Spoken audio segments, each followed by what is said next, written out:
Muy buenas, bienvenido a un directo más aquí a Rorkror Games. Ya sabéis, esto está resubido desde Twitch, donde hacemos los directos. Y espero que me acompañéis durante todo el fin de semana en los eventos de videojuegos y sobre todo el domingo, que va a ser el eventazo de Xbox, y esperando que Nintendo confirme el suyo. Por ahora nos vamos a conformar con el Summer Game Fest, ¿vale? Que lo hacen los de Game Awards. Así que aquí se podrá presentar bastantes novedades, bastantes trailers nuevos, nuevas presentaciones, algún que otro bombazo y seguramente que algún que otra sorpresa bajo la manga de las demás empresas. Yo creo que he leído por allí ya que Nintendo está confirmado que no va a estar. Es una de las cosillas que vamos a echar en falta. No creo que tarde mucho en confirmar el direct. Yo creo que va a ser el martes o el jueves. Si no, ya me descolocan completamente Nintendo y no sé para cuándo van a mostrarlo, porque tenemos que ver más de Breath of the Wild 2 y sobre todo de las novedades que nos va a traer durante este y el próximo año. Y nada, vamos a ponernos cómodos para disfrutar de Summer Game Fest. Tenemos a Dos, a Chimo, a King Cuervo por ahora. No sé si Valku TV se ha ido, está por aquí también, Radical Grunt. Así que poneros cómodos, disfrutar y vamos a empezar ya. Cambiamos de plano, creo que es este. Sí, no me he equivocado. Menos mal. Todavía no me he echado los botones. Y aquí lo tenemos. Summer Game Fest. Quedan 6 minutos 23 segundos. Y la verdad, ganas muchísimas de disfrutarlo y de, sobre todo, compartirlo con todos vosotros. Yo creo que el tema de los videojuegos lo hemos hecho ya muchísimos años. Esto es un momento en que nos gusta compartir este momento, pasarlo bien, divertirnos y ir comentando las novedades. Lo bueno es la hora, que no va a terminar muy tarde. Creo que terminará sobre las 10:30, 11 de la noche como mucho. Aunque después está el siguiente evento en directo, que sí que será más tarde. Y ahí puede que ese se nos haga a las 1 de la mañana. Pero bueno, si podéis acompañarme durante este, que es el más gordo, que es el importante, donde veremos juegos para todas las plataformas. Y esperemos que alguna que otra novedad suculenta. Ya sabéis, los Games Awards son mucho de World Premiere. Así que vamos a ver. Hay, por cierto, rumores, que los comento aquí para que quede grabada y constancia. No me gustan, pero bueno, me lo he encontrado mirando en los grupos, de que están hablando de un juego en exclusiva de Kojima para Xbox, que se puede que se anuncie en el evento de Xbox, y se está rumoreando de nuevo un juego similar, sino el Silent Hill. Por lo tanto, si llega a ser exclusivo ese juego, que espero que no, por el bien de muchos, podría ser un pelotazo muy fuerte para Xbox y un revés para PlayStation, sobre todo siendo un juego de Kojima. Vamos a ver qué pasa. Aunque ya habéis visto lo que ha pasado con Death Stranding, ha salido en todas las plataformas al final. Ha sido una exclusividad temporal, como se esperaba. Pues nada, King Cuervo, Chimo, Radical 2, ¿vosotros qué os esperáis para este evento? Queda 4 minutos 45 segundos. ¡Wow! Estaba de reuniones. Chimo en multitasking. Multitasking, que me ha ido ahí la T. Vamos a ver, tengo aquí agua, tengo todo, no, tengo toda mano. Son 3 horitas de nada lo que hay que aguantar, señores. 3 horitas de nada, que se pasan rápido y yo estoy asado de calor. Esperemos que empiece a refrescar ya. Que encima tengo la desventaja que en esta fachada de aquí enfrente mía, donde entra, tengo la ventana aquí, me da toda la luz, tengo la persiana hecha. Pero esta fachada y el techo da el sol todo el día. Pero es que esta fachada a partir del mediodía está dando todo el día al sol. Entonces esta habitación está ahora súper caliente. Es lo que hay. Nintendo va a anunciar que saca Zelda en PC. Vamos, eso ni en sueño me lo creo. Sería demasiado fuerte.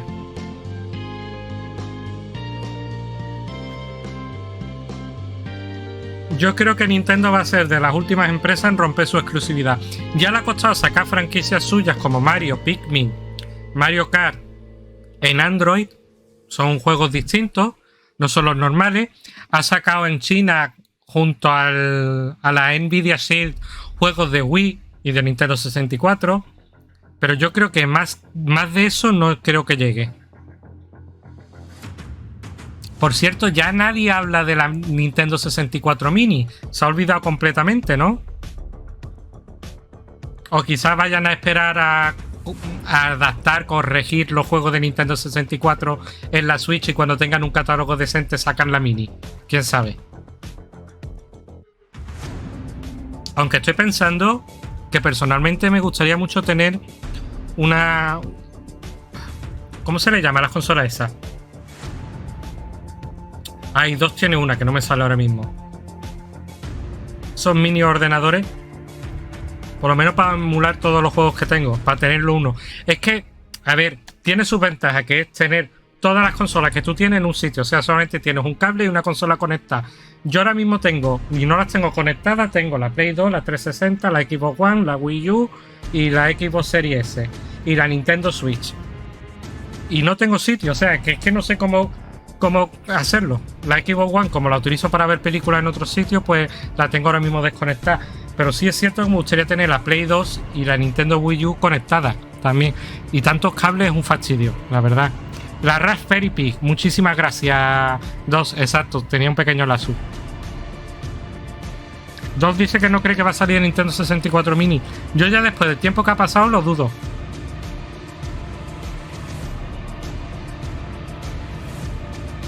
El hardware para emular Nintendo 64 es demasiado caro para hacer una consola mini.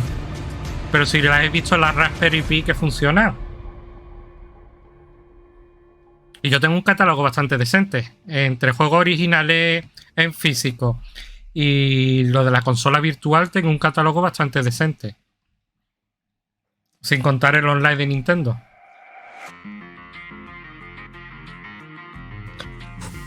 Esto empieza... Vamos a colocarnos ya los cascos. ¡Uey! Vamos a ver qué sorpresa nos depara esto. Que hay ganas de ver sorpresas, muchas sorpresas. Juegos a raudales.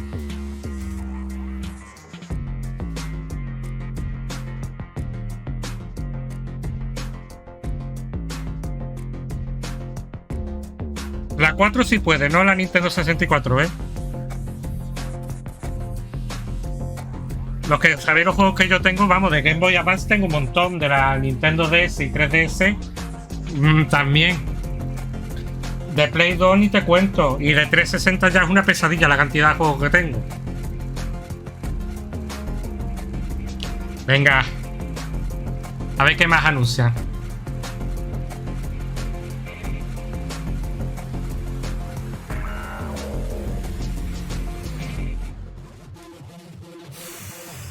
Que gana, he hecho un pistoletazo de salida en toda regla.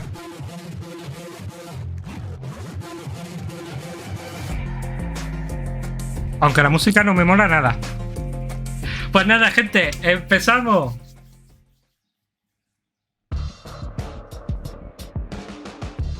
Puede tener contenido que puede considerarse ofensivo. Pues nada. ¡Oh, oh!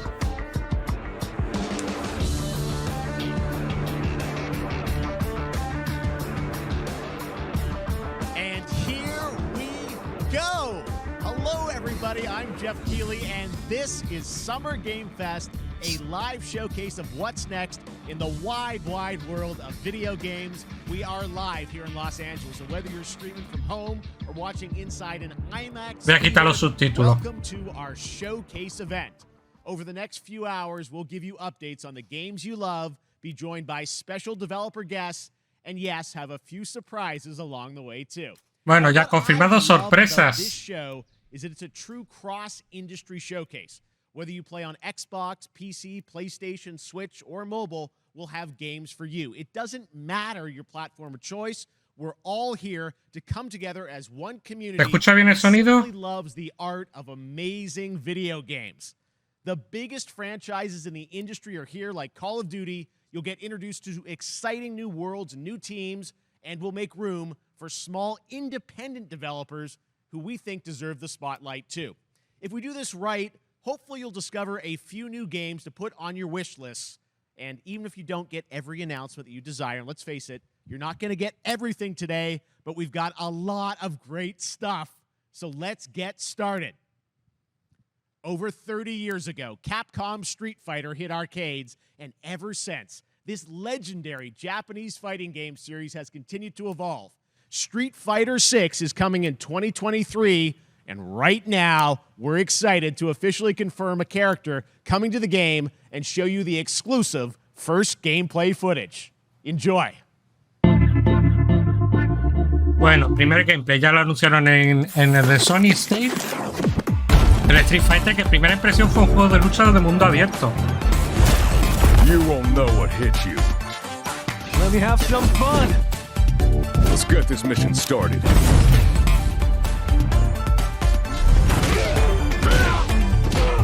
Me encanta el personaje de Guile. Es de mis luchadores favoritos.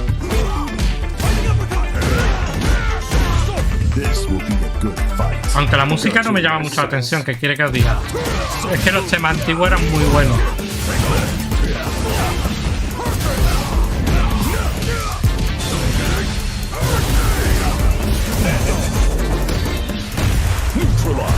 Oh, qué guapo se ve esto. ¡Wow!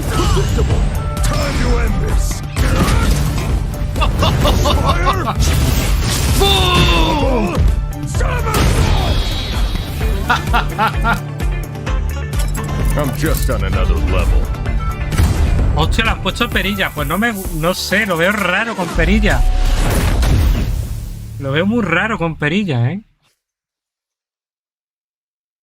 PlayStation 4, PlayStation 5, Xbox Series X y S. La Xbox One no sale. It's all about the comb. All right. Next, it's time for a brand new game announcement here at Summer Game Fest.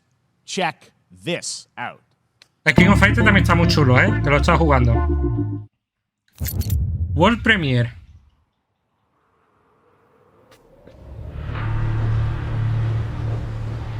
Tantalus Base. Tantalus. Sergeant Leo Alvarez of the CM-Leth Recon Squad. Our mission was to enter the Tantalus base, locate the ComSat relay, and bring it back online. We found the relay, but there was a problem. Get that door closed now. Tiene pinta de alien. Close that gate. Nothing gets in here. Ray didn't make it. At least he's in one piece. Tiene pinta de alien. ¿Qué quiero que os diga? Willis, take the lead.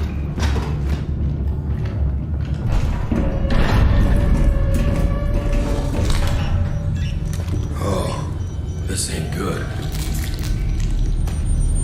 What we found was a new kind of evil. And it found us first. Ese radar de alien. What the? This No. wasn't human. Está jugando con nosotros. No, el sonido es radar de alien, pero esto no. Pues sí. ¿Y lo de atrás entonces? Willis! Open fire! Go!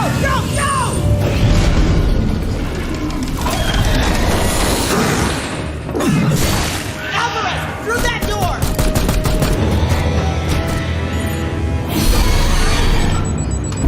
Hold that door, Sergeant! Son of a... Voy a ponerme cómodo porque voy a disfrutar. Como esto siga a este ritmo ya.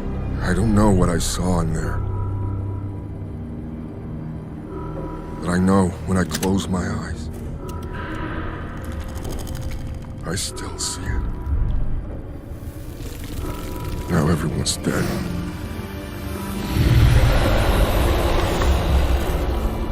And someone needs to know.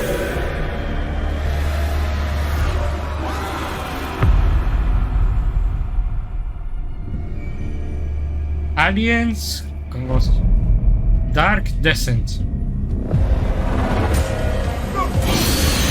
Táctico, ¿no?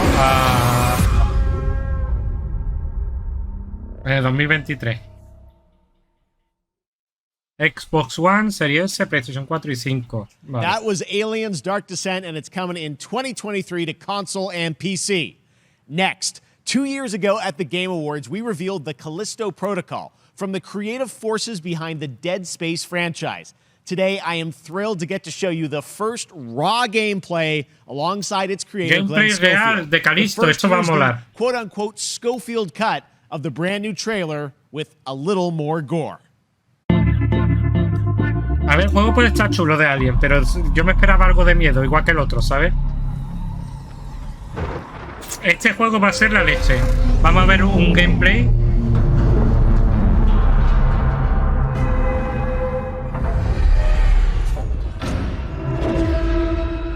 Bueno, por ahora es el mismo tráiler que vimos, ¿no? Take a look outside.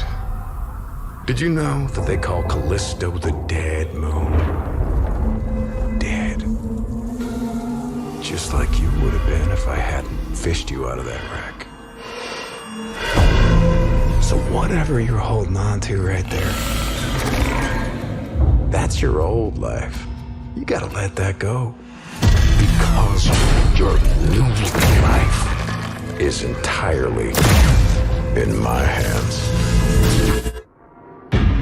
I'm just trying to give you a chance at rebirth.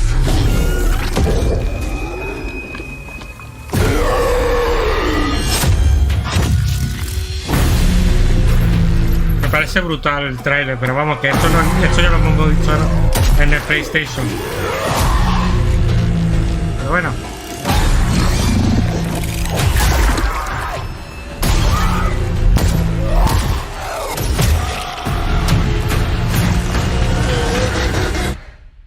I just love that last part.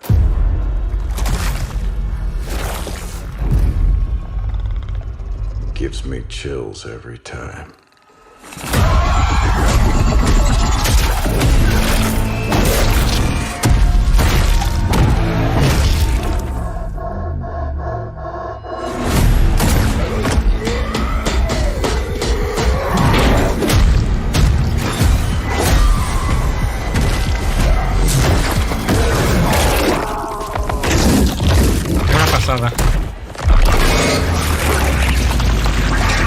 Pero decía que iba a ser gameplay, pensaba que iba a ser un poquito distinto, ¿no? El mismo trailer.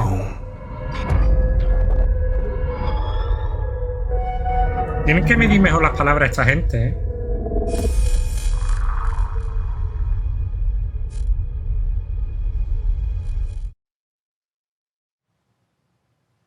That's right. We know what you wanted to see. And joining me now, Glenn Schofield, Striking Distance. Glenn, first of all, congratulations. This game looks absolutely incredible. And I got to say, the fact that you have built this team, this studio, new IP, shipping this December, all in COVID, blows me away. So congratulations. Yeah, thanks, man. Thanks for having us. I really do appreciate it, Jeff. And, you know, for a second, just give me a second. You know, I want to thank you for all you've done for the game industry all these years, man. I think I've known you like 16, 17 years now. Yeah. And you've been an ambassador. Le estaba dando las gracias que ha sido un embajador para los videojuegos. Que lo conoce hace 16 años. Thank you. Y que aprecia mucho que lo invita. Yeah, I know. But I appreciate that. Thank you so much. And yeah, it's so fun to do these shows and to show this game. So people saw the trailer, but what I'm so excited today is that you just brought a raw gameplay sequence. This game is in development and people are going to be blown away, I think, when they see it. But tell us a bit about what are we going to see today? Yeah, we got a couple minutes of, like you said, like raw gameplay. It's 2 segments in the first half of the game. One is a med bay, another one is a power station, and you're going to see some new enemies, some brutality, some just about everything. We're showcasing a new weapon called the grip. Okay. It's like a gravity gun, but it picks up the enemies and it shoves them into giant fans. It rips them apart. It's great. And then check out the nice ending we have where we, you know, we usually will kill our main character, Jacob, and in a very unique way. And just for a second, I want to thank the team, man. Like you said, through COVID, through everything else, the dedication, the hard work, you guys are amazing. Thank you very much. Oh, well, Glenn, I got to say, again, you know, what you guys are shipping this year, this looks like a world-class next-gen game. It's rare that teams are bringing something out like this year, and let's let the footage speak for itself. Glenn Schofield, Striking Distance. Here it is, the first gameplay of the Callisto Protocol. Esto va a estar guapo.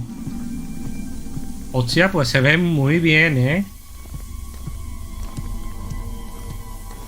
2. ¿Lo va a añadir ya a la lista de deseo en Steam?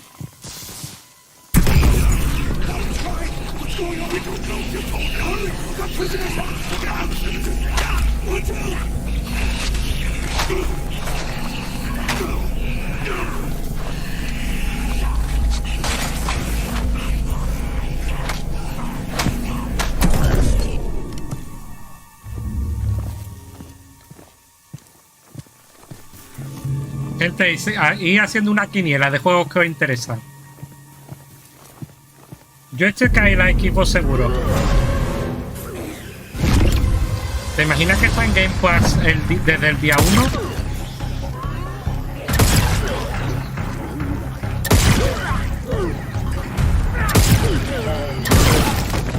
Me recuerda mucho a las animaciones de zombies del Resident Evil 2. Me gusta mucho. Le añade mucho realismo a los enemigos, ¿sabes? Tiene cierto movimiento imprevisible. Me mola.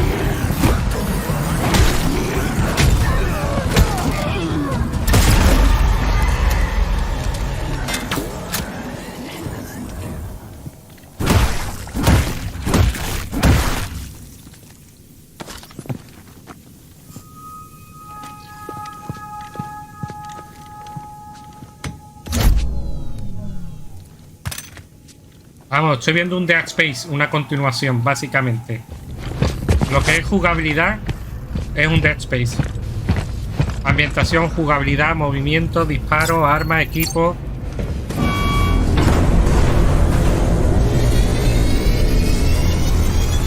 Más que un Dead Space, es el mismo tío.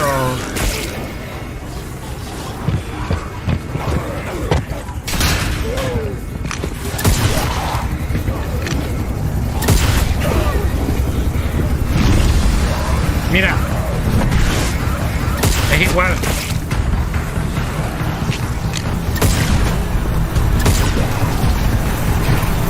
Y esta vez si las manasadea. ¡Hostia!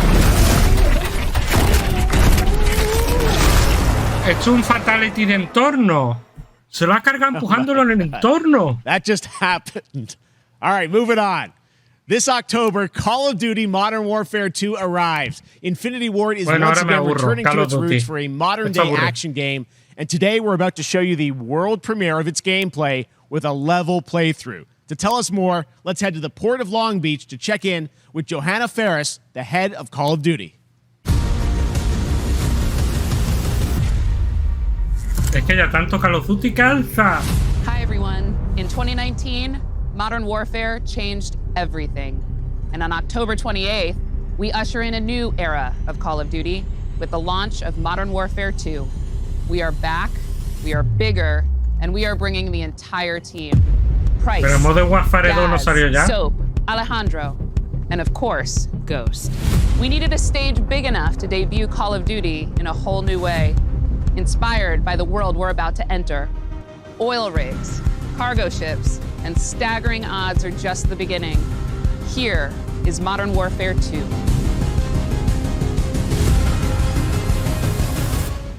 Yo jugué el Modern Warfare. Modern Warfare, después salió el Modern Warfare 2. Entonces, bueno. Tengo yo ahora un lío con la cronología de Call of Duty. That's our target. Shadows 1 and 2. Push to your hook points. Let's invite ourselves in. All station ship is visual. Copy. Press for assault. Stay on comm. We board. Clear. Disarm that missile. Be ready for anything. This could be a trap. Actual, we're set. Copy. Get to work.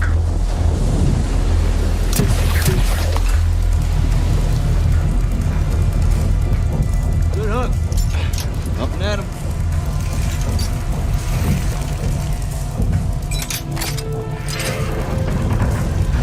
All shadows, the missile is on this platform. I want full containment.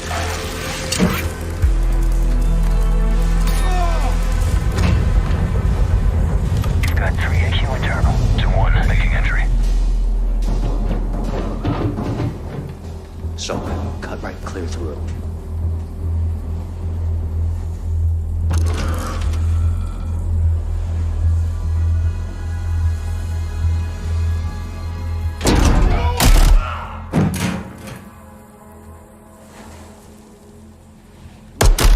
A ver, se ve guay.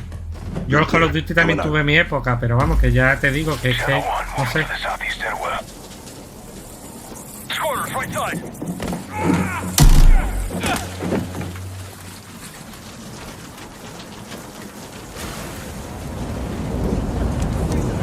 Two above.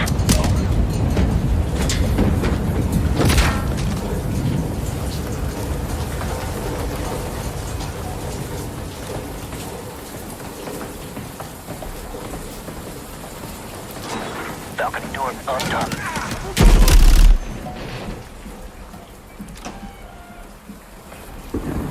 Y se ve muy bien, la verdad. O sea, que no voy a mentir. Tiene efectos curiosos. We're moving to the main deck. What's your status? Boarding the ship with Shadow 3 now. Roger that. Pero bueno, el primer juego a enseñar algo así fue Metal Gear Solid 2, el tema de la lluvia. ¿Os acordáis del carguero?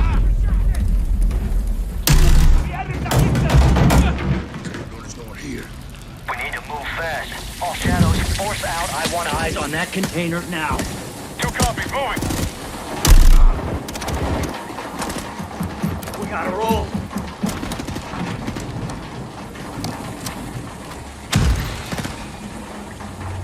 Shadow 1, Ghost. Visual on flares coming from the ring. What's your status, over? Ghost, they're signaling the ship. They're gonna launch that missile. It's first stage. There's no time. All Shadows, all Shadows. Missile is on the helipad. 2-1, we're moving to secure. Cover us. 2 copies all.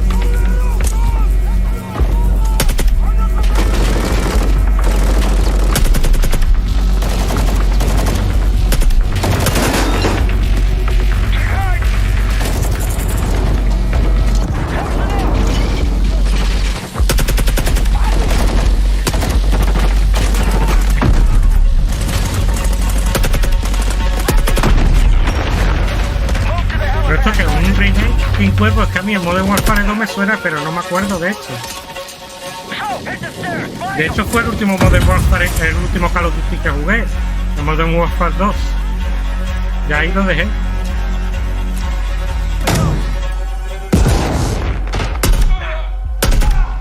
Clear.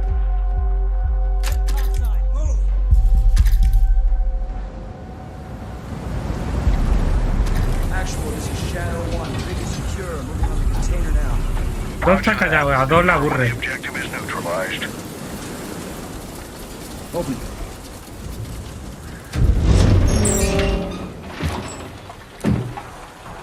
Where are the controls?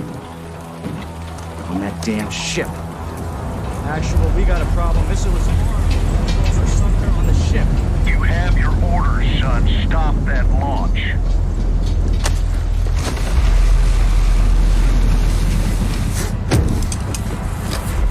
No me acuerdo. Let's go, let's move out. Go! This is Zero 1 back in the water. Inbound to your position. Solid copy. We're taking effective fire. The LZ will be on. Roger that. Once we're on deck, we push to the bridge. Fast. Secure those controls. Vale, que es un remake, no King Cuervo, eso es lo que te estoy preguntando. Take the ramp. Hold tight, Sergeant. Luego si queréis, los logros miro cuando fue la última vez que jugué al 2.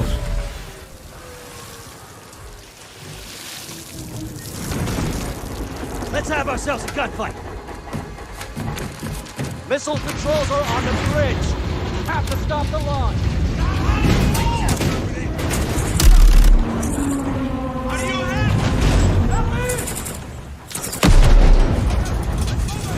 Alejandro, maintain overwatch from the rig. We're forcing up. Copy that.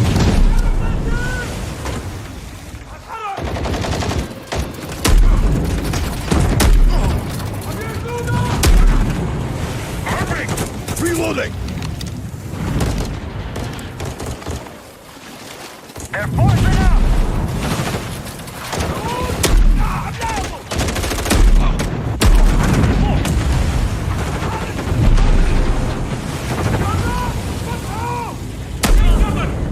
I'm moving. No entiendo la última frase, King Cuervo, que has escrito. Between them.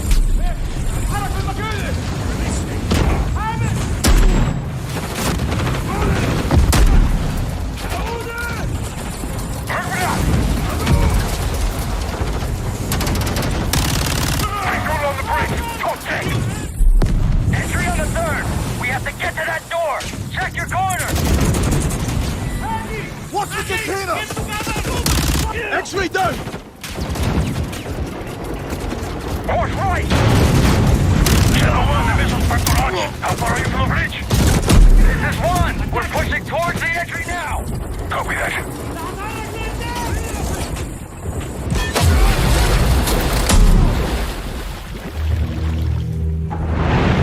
They closed off the bridge entry. bridge entry. Where? Check it. Controls are internal. All right, stand back. This is Shadow 1 going explosive on bridge entry. 3, 2, 1, execute!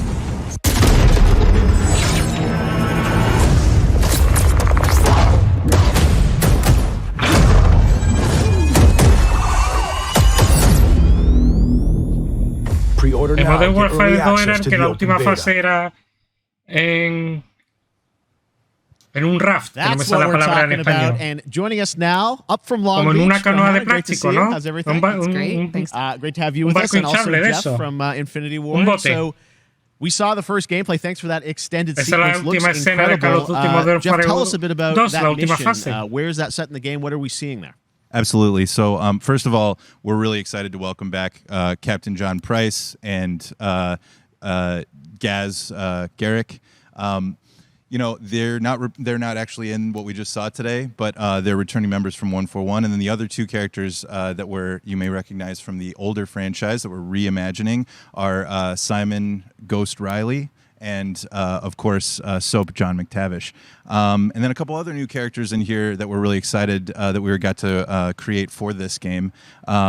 First, Commander Philip Graves and Mexican Special Forces Colonel Alejandro. And Alejandro, I gotta say, it's a character we're really excited about. He's a guy who's super capable and a guy who's just as important as Task Force 141.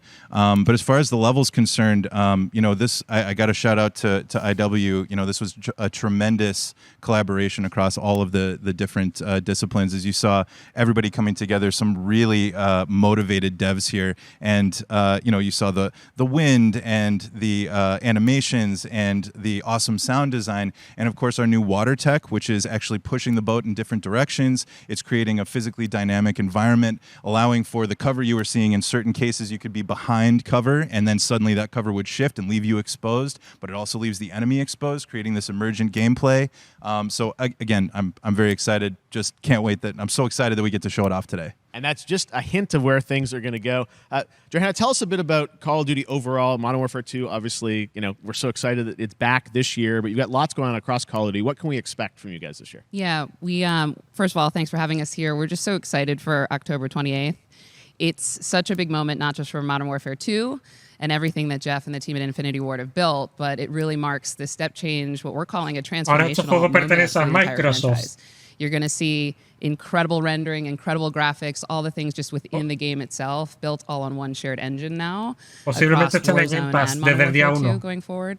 Of course, there's a lot of chatter and interest about the new Warzone experience. We're affectionately calling it Warzone 2.0. There will be a standalone experience of Warzone for current existing players as well. So we're going to sort of feed the entire community there. But all eyes on the 28th. And again, I think the collaboration's just been incredible. Everybody's so excited for Task Force 141.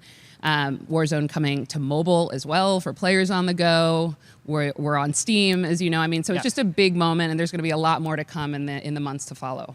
Well, before we leave, we got to ask a little bit about Warzone 2. I know we just, you know, we're showing gameplay here on this, but can you tell us anything? There was a little bit, it seems like there was a little bit of a tease maybe in the trailer yesterday. Yeah, when we're seeing that from the community, we love when the fans can pick up some things, some chatter about maybe seeing high rise and other elements, but we will get into the details of Warzone 2.0 for sure. It will be an extension of the Modern Warfare 2 universe. Yeah. So all the more reason why we think this game, this moment is such an important title for all of us looking ahead. And like we said, we're having a bold vision around the entire future for the franchise. So we're in position. We're really excited. All right. Well, we're looking forward to October. Thanks so much for giving us a first look at the gameplay. Call of Duty, Modern Warfare 2. Thanks, Johanna and Jeff. All right. Well, we've got lots more Summer Game Fest still to go. And now it's time to announce a classic PC gaming franchise is coming back with a sequel over 30 years after its first release. I love this game when I was growing up, so I'm honored to share this very first look. 30 años. Uf.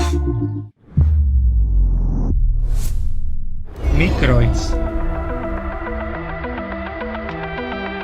¡Hostia! No me joda, me conozco.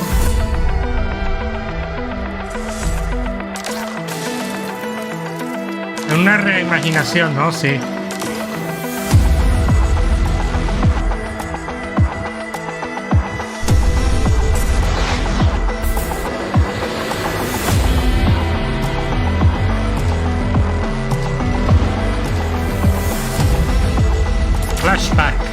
si no me equivoco.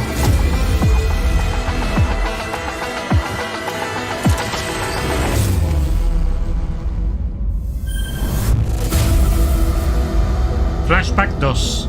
Nintendo Switch, Steam, Xbox.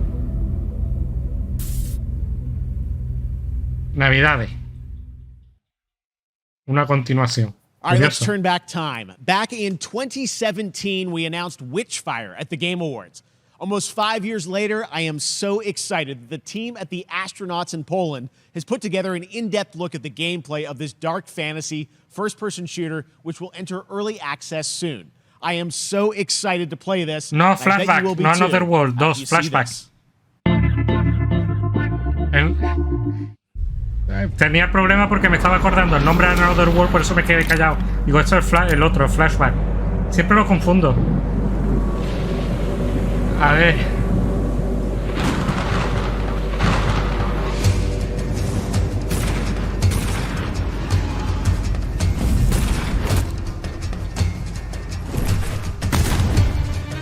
Me estoy acordando del shooter este español.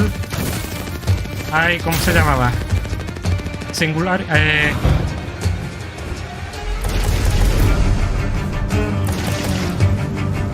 ¿Cómo se llama?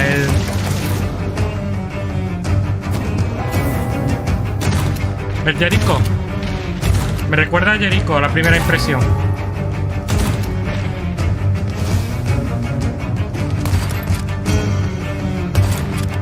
El Jericho fue el primer juego que completé al 100% en equipo. Menuda viciada. Aunque al final no me gustó, lo dejaron abierto y no me gustó nada.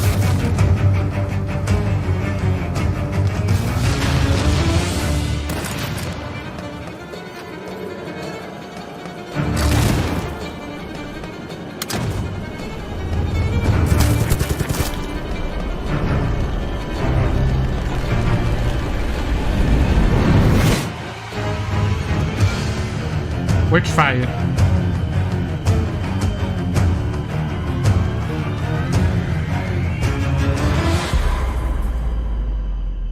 El Epic Game Store nada más. Anda, que te den por culo. Okay, next up comes an ambitious new game from a new independent studio in Europe starring some very familiar names. Enjoy this world premiere new game announcement. Otro juego nuevo. Vamos a ver. Officer Taylor, Medlog 29. Today, I can't believe what I saw.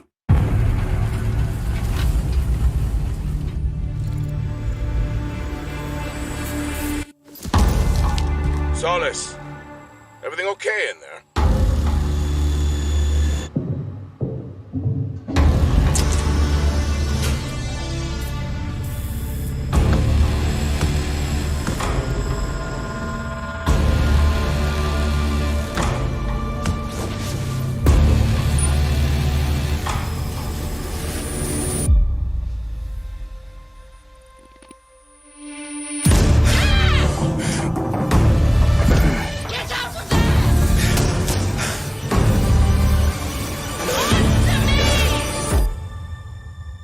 Something is going on here.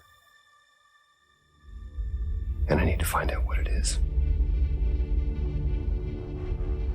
Fort Solis. En Steam. That's something brand new, and look who it is. Troy and Roger in person. Guys, this is so fun, the fact that you're working on a game together. What a cool team up. Welcome to the show. Good to be here. I got to ask you guys, who are your characters in this game? Well, I get to play a character named Wyatt Taylor, who's a medical officer who's stationed at this base, Fort Solis. And it's the epicenter of this mystery that we'll discover and uncover as we go through the game. And of course, my character will be at times in opposition with Roger's character. The battle we've been waiting to see. Every once in a, yeah. Oh, man. We can't wait to show you what we've been working on. And by the way, Jeff, this looks awesome, man. Yeah, It's man. so great to be here. Thanks for having us. It's so great that you're in another game. It's feeling like this is your first game since Red Dead 2. One of the first major ones for a while. And I play a character by the name of Jack Leary. He's a maintenance engineer on a remote Martian mining post. Okay. His job is to make sure that none of the equipment breaks down while it's on their graveyard shift. The graveyard shift meaning Mars and Earth are really far apart from each other and their orbits around the sun. So help is not a simple call away. I got to ask, I think a lot of people will see this thing and they'll probably wonder, it's a new team, right? Independent studio in Europe that's making this, but with huge production values. I'm curious, how did you guys get attached to this? Tell us a bit about the background. I will say that 2020 to me was the most impactful year for games. It was the first, obviously we had this unprecedented event with the pandemic, and that forced the way that we looked at everything as a society, but also the way this industry functioned. But it was also brand new consoles. We had more tools that were being made available that were leveling the playing field between the AAA studios and the indie studios or the AAA studios. And so, just like anybody else, we got reached out. James Tinsdale with this brand new studio said, we'd like for you to consider being a part of this game. And he walked me through a very brief description of what the experience was going to be like. And in the very beginning, he said, we want this to feel, it's a tight thriller. We want it to feel like Dead Space meets Duncan Jones' Moon. And I was like, sign me up. I'm into that, absolutely. And full performance capture and everything. Ah, right? yeah. Absolutely. New studio, brand new energy, and of course, I get to work with one of the best in the business. And me. I get the privilege of getting to see this guy and watch him in action. I love to work, and I love the challenges and all the new innovations that this medium provides to performers.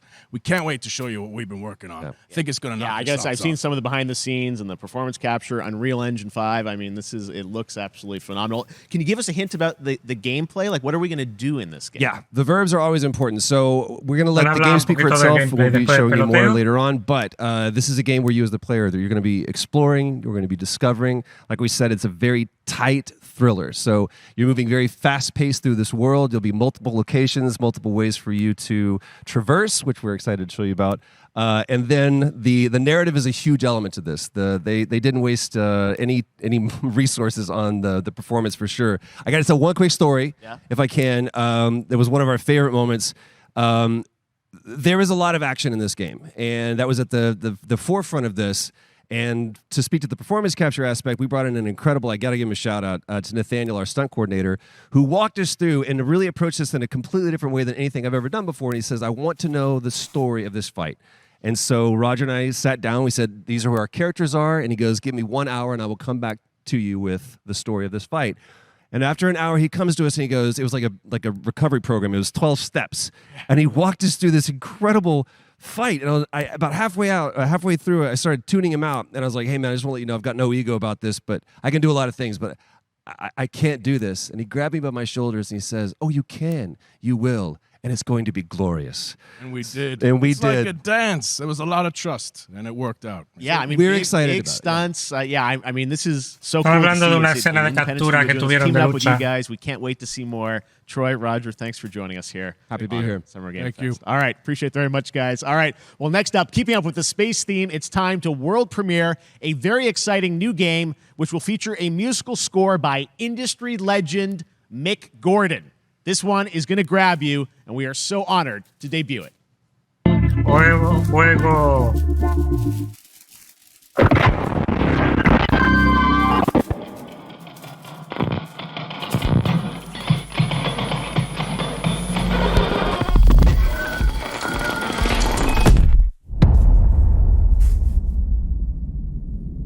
Muchos juegos de temática espacial, ¿no?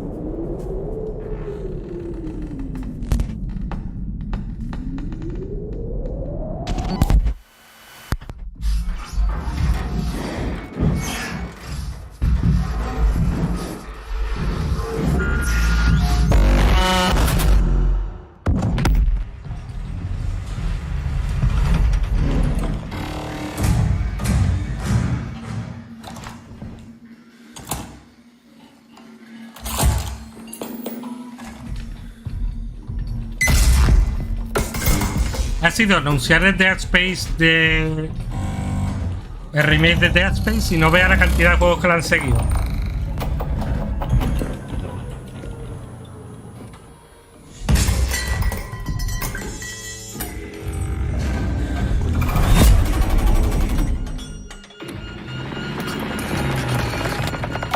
Me mola el diseño del robot.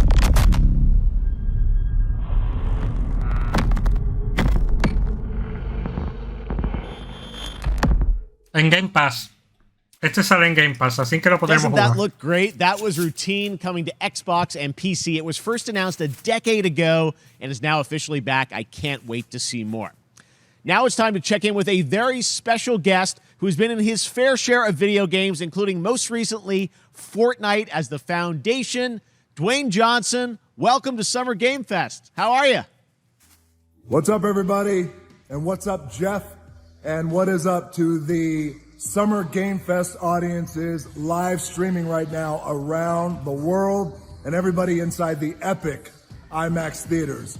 Dwayne Johnson here, coming at you from my Iron Paradise, the very hot and sweaty, Todos que tuviera un gimnasio así en casa. smelly Iron Paradise, powered by, of course, Zoa Energy, the #1 fastest growing energy drink in the game. You guys know me by a lot of nicknames. The Rock, La Roca in Spanish, Uncle Handsome, sexiest man alive, big drink energy. Always room for a cheesy joke. There's always room for the extra large cheese pizza, especially when I'm delivering, and I deliver them often. You Sí, guys Black also Adam, know ya he visto me el tráiler. as the greatest and most electrifying surprise in gaming that happened. You know me as the Foundation. And I got to tell you guys, #1, thank you so much for the crazy response of me becoming the Foundation. But also, I got to say that, I've had such a pleasure working with Epic Games and the teams over there. And we cannot wait to show you what we have in store for the future. And speaking of the future, in the future, you will also know me as Black Adam. Black Adam, as millions of you know around the world who know the Black Adam mythology, he is ruthless, he is unstoppable. And for those who don't, I always like to say a quick tutorial is this. Black Adam has the powers of Superman, but the only difference, well, there's a few differences, but one of the biggest differences is Superman's weakness is magic, and Black Adam's, one of his superpowers is magic. So you do the math.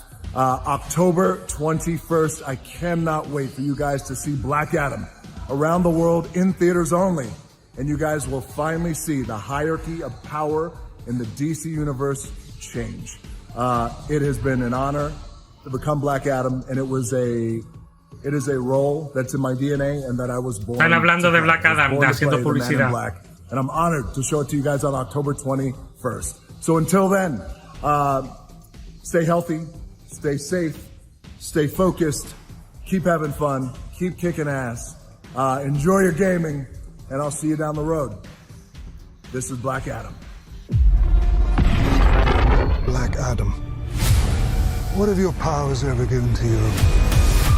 Nothing but heartache. I was a slave Esto until I podría died. saltar los copyright, menos mal que no lo estoy haciendo en YouTube. Then I was reborn a god.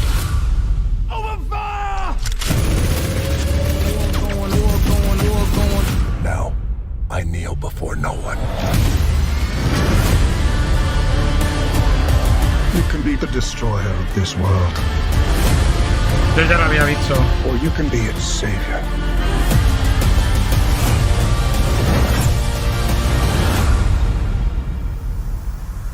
That's up to you. Que es más poderoso, igual de poderoso que Superman, pero su poder es la magia y el punto débil de Superman es la magia. Así que cada uno haga sus cálculos. La jerarquía del poder dentro del universo DC ha cambiado.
Pues nada.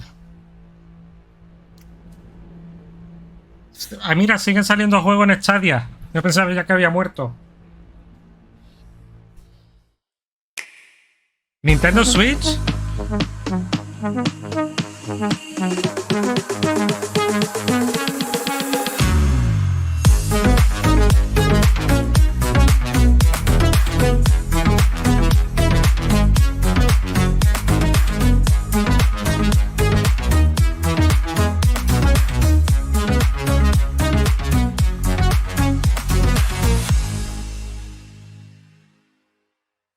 No me esperaba eso.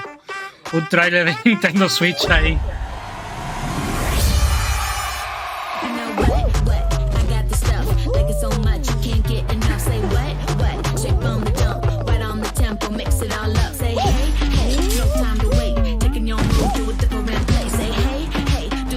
Va a ser gratuito.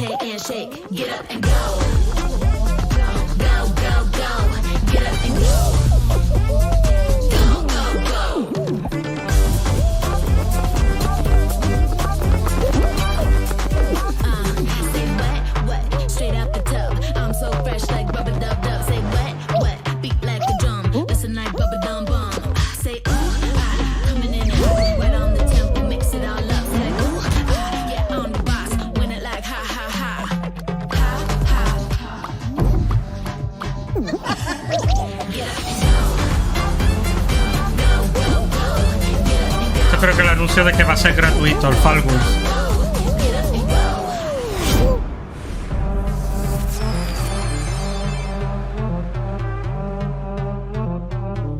That was so fun to see Courage and Ray in that Fall Guys piece, and you can play and download Fall Guys for free starting June 21st across all platforms, including Nintendo Switch, Xbox, PC, and PlayStation.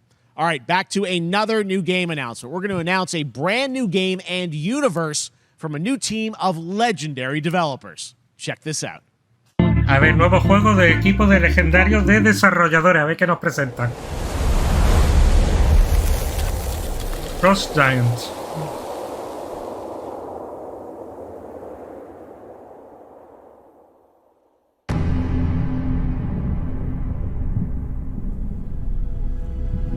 Algún día veré yo una aurora boreal de verdad.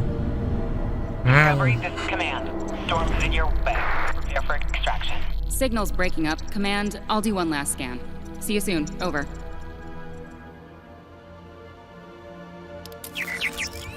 Okay, hurry.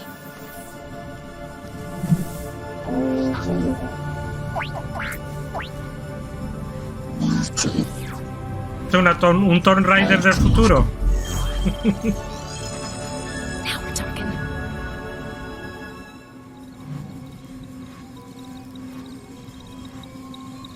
Command, I may be onto something. Dos, venga, deja de presumir ya, coño. Y ojalá pudiera yo vivir allí una temporada.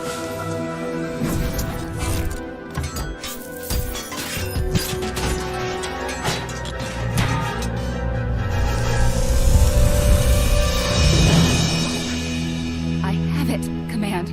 Repeat, I have it. Mission accomplished.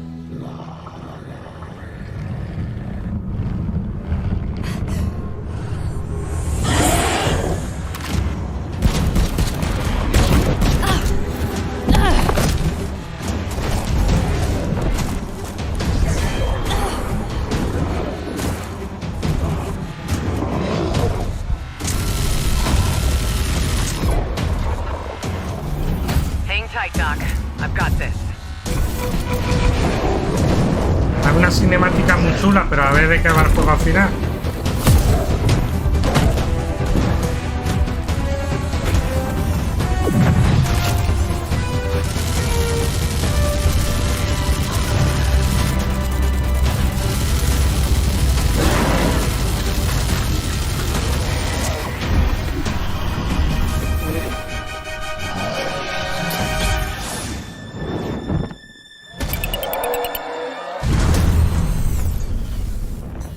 Glad you could make it. We gotta move.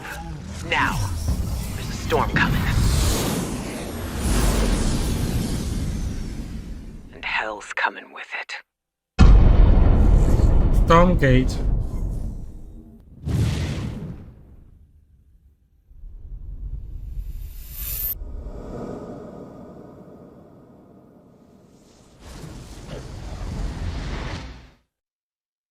Me queda igual.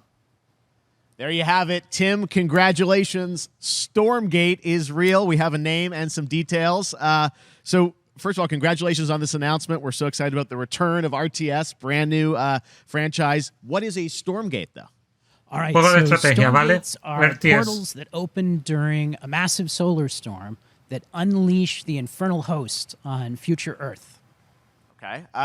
And we saw some hints of some, I mean, you know, you guys coming from Blizzard and StarCraft, everyone wants to know about races. You know, tell us about the sides in this RTS game. Ya decía yo que me sonaba Hellgate London. Our first 2 factions today, but there will be more. So the Human Resistance, and we saw an archaeologist from the Human Resistance in that intro cinematic, and then also the Infernal Hosts, who are these demon-like monsters who come from another world. I think one thing everyone wants to know about, especially your background pedigree of the team, of, you know, where do you want to push the RTS genre? It's something we've all loved for decades, but, you know, opportunity for a lot of innovation. I know you're going to show us, I think, some hints of where you're going to go image-wise with the actual gameplay made in Unreal Engine, but any sense of what you want to do for the gameplay in this game? Absolutely. But the first thing I want to say is we are very consciously trying to stay true to what players already love about RTS. Where we're really trying to push the genre and be innovative. First off, approachability. For one thing, we're free to play, but no pay to win, no NFTs, nothing like that, just to lower that barrier to entry to get players in. But we're also really trying to be a lot more social. So you'll be able to play the campaign cooperatively. We've got 3-player open-ended co-op, and we've even got 3 versus 3 for competitive multiplayer. But of course, we've also still got 1v1 competitive. And as a little surprise, I think we've got some first kind of work-in-progress images from the game, right? Yeah, these are still very much still being worked on, but some shots of actual assets that we're building in Unreal Engine 5. Wow, well, I love it. Han hecho todo esto en Unreal Engine 5, la verdad que se ve curioso. Get ready, and I'm just so thrilled that there is a brand new RTS franchise coming from you guys and your background and what you did, you know, at Blizzard and StarCraft. We're so excited about this team, Frost Giant. Thank you so much for giving us your announcement today on Summer Game Fest. Thank you so much for having us here. Really grateful. Awesome. All right, Frost Giant, Stormgate, keep an eye out for it. Now it's time for another indie game announcement that I'm excited to share with you. Giant. Highwater. Check this one out. Nos han roto mucho la cabeza para el nombre de la empresa. Good morning, Highwater dwellers. Highwater Pirate Radio, keeping you in the know with our flow. Alphaville authorities continue to deny false rumors that Alphaville elites are planning to evacuate to Mars. True or not, the one thing we can't deny is that the world ended on a sunny day. The world ended on a sunny day. Boys and girls surfing in the bay. Kids clamored in the park. No one suspected the coming dark. The wave was coming, but the sky was clear.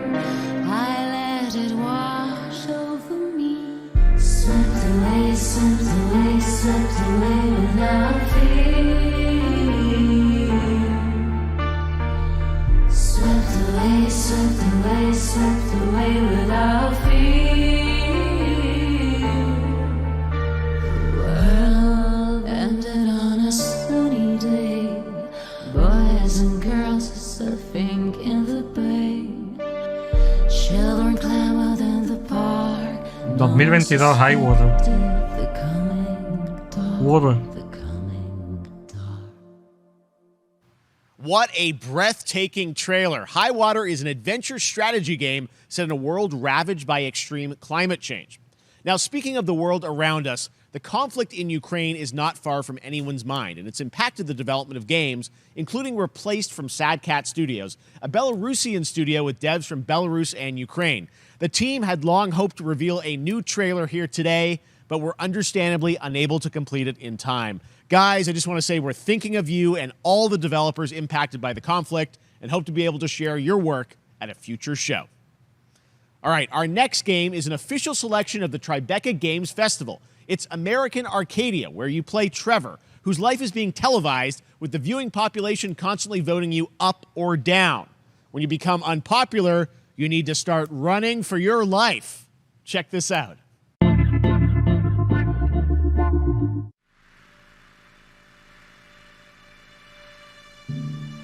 Picture a city where technology and science go hand in hand with fun and entertainment. My grandfather, Elijah Walton, had a dream to build the city of tomorrow. That dream is now a reality, and that city is Arcadia. A 43-square-mile metropolis where each and every citizen enjoys a life of luxury and comfort. Broadcast live 24 hours a day, 7 days a week on every digital platform. American Arcadia. Control. Subject on the run on camera 4025. Interrupt broadcast immediately.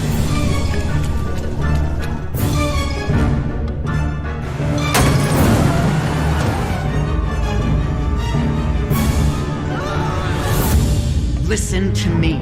We can't allow Trevor Hills to escape under any circumstances. Trevor.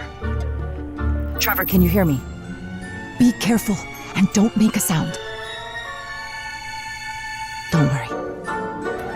I'm going to get you out of there.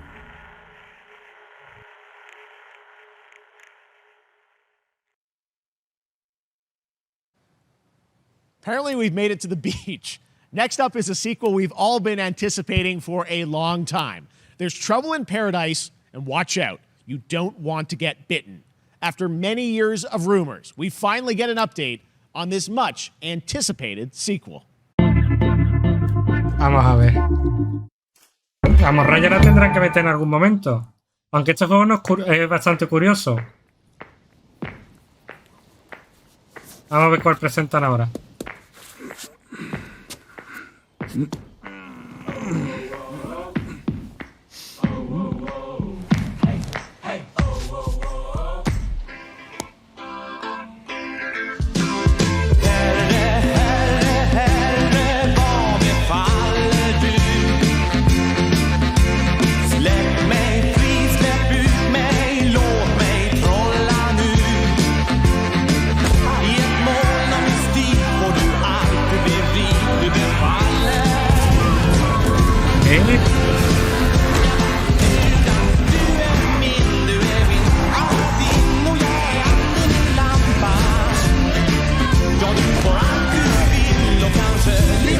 Me queda, Este es un juego hecho para streamers. Es lo que yo pienso.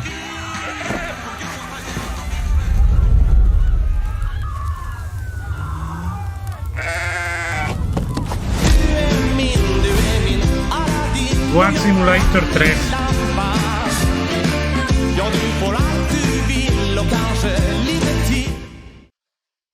Madre mía.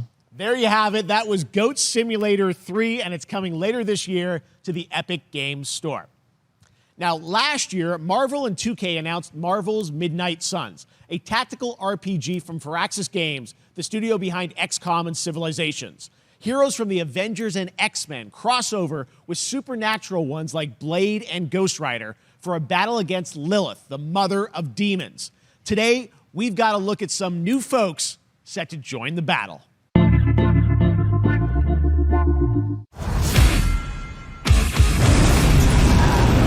This world has no hope under your watch.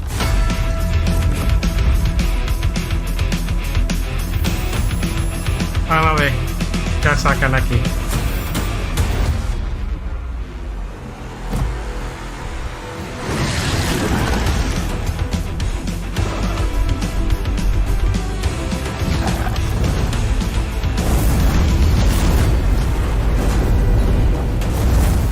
Surrender your pain to me, and I will make you whole once more.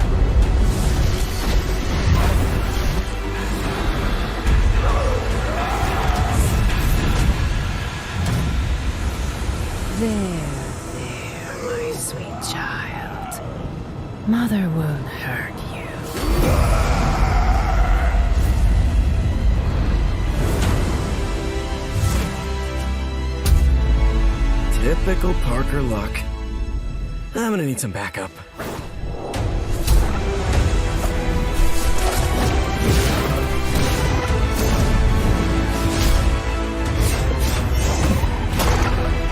A ver, que chévere. Motorista fantasma, Spiderman.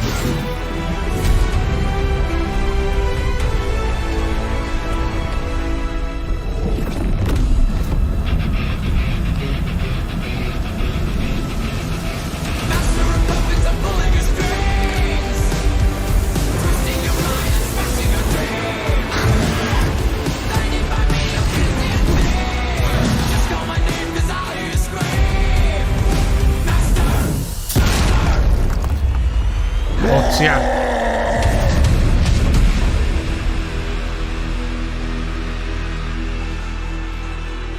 Steam, Epic, Xbox Series, PlayStation. Buff. Counting on you again, old friend. 3, 2, 1. That used to always work. Well, it did that one time.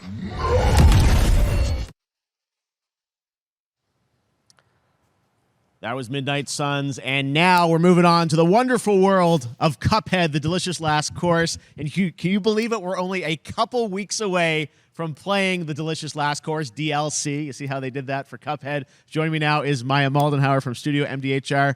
So first of all, Maya, it's really coming? It's really coming June 30th on all major platforms. We are thrilled. Well, I'm so thrilled, too, that I think all the fans can't believe that this is here. And I've been lucky enough to play this actually on my Steam Deck last week, and you guys gave me a copy. I can't. People are not going to be ready for how amazing this looks and the backgrounds and what you guys have done. I feel like you've amped up, obviously, the gameplay. It's difficult, as we would expect, but the visual look, you guys have taken it even to the next level, which I didn't think was possible. Yeah, we absolutely did. I couldn't pinpoint one thing that we're proud of in this because we really honed our craft, took everything to the next level from animation, the backgrounds, the music, gameplay design, and of course our new playable character, Miss Chalice. I'm very proud of her. Chalice is fun to play as, and even though this is a DLC, it feels like it's its own game inside of Cuphead in many ways. It is, definitely. Yeah, you just get on the island, and there you are off to this new territory, which is amazing. Yeah, it's our biggest island yet. Super-sized bosses, lots of secrets to discover. Don't let any rock go unturned.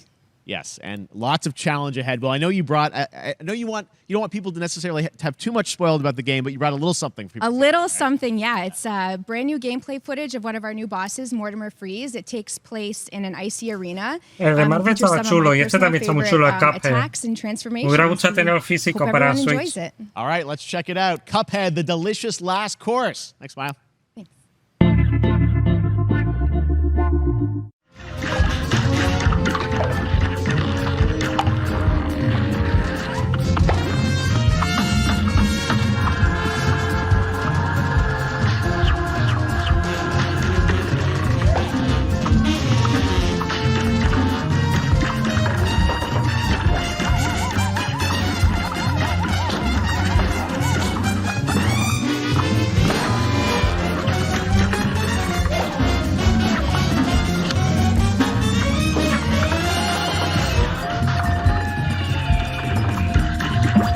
Es que la estética de este juego es una pasada.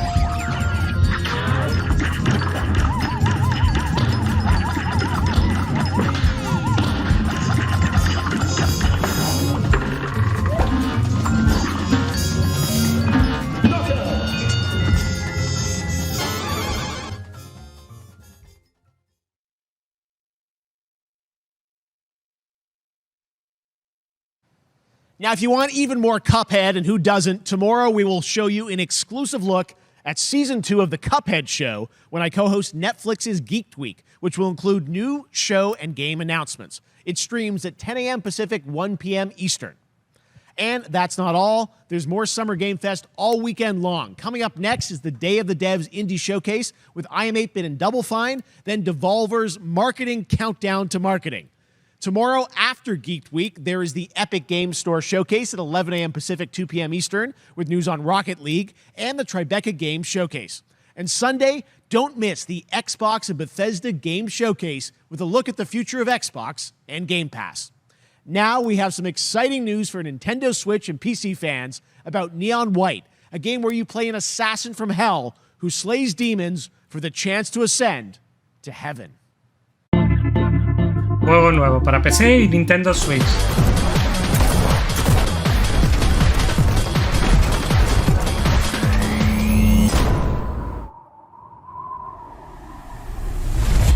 We're called neons. Sinners plucked from hell to do God's dirty work. But I'm finding it hard to believe we're in heaven.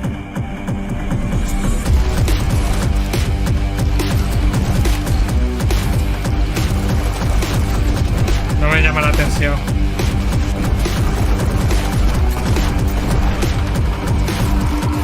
Got 10 days here. New day, new mission from Almighty.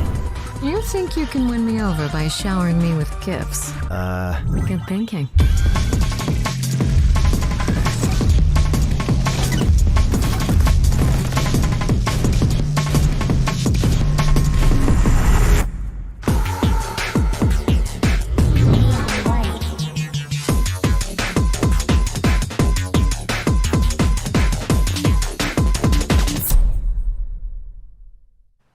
We've shown you lots of games today made by huge teams. Now it's time for a game made by a single father in Poland.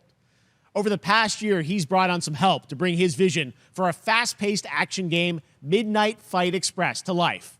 Let's take a look. Un juego hecho por un tío nada más. Vamos a ver qué tal está. You know the saying, get knocked down, get up again, that whole spiel. Well, it's time, partner.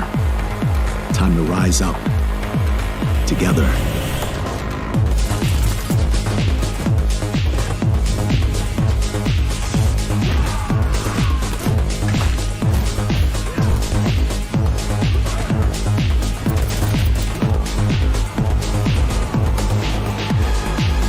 It's happening. The big guy's actually going through with it. While I sat at his side, seeing Ives as dollar signs, had the stink of corruption all over me. And you know who put it there? Nah, not him. Me. Well, I ain't wearing it anymore, and neither are you. Tonight, we wash this whole damn city down.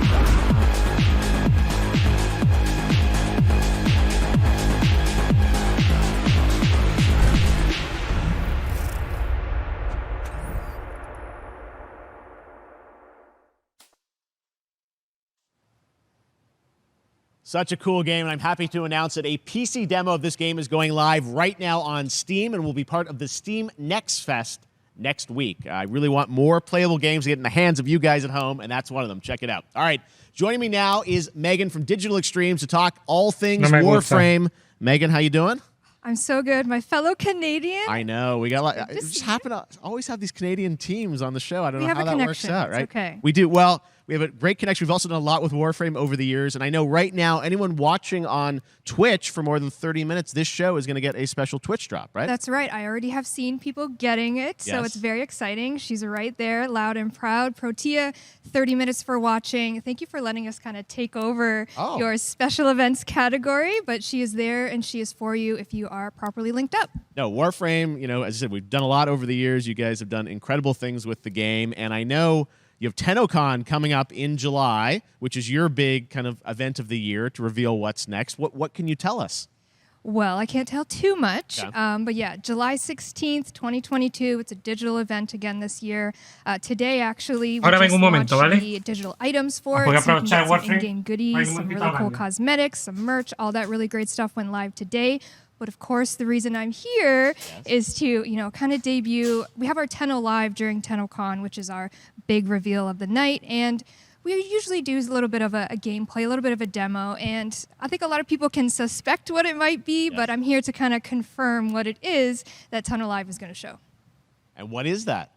Can I say it? Yes, I think you can. Okay, you're going to get your first look at the Deviri Paradox. Finally, I know it's been a couple of years, but Deviri Paradox is going to be what Tenno Live is all about, and I'm so happy. The team worked really hard on the teaser you're about to see for it, and I'm just really proud and excited to show it. Awesome. Well, thanks so much for being here on Summer Game Fest. Let's take a look at that right now.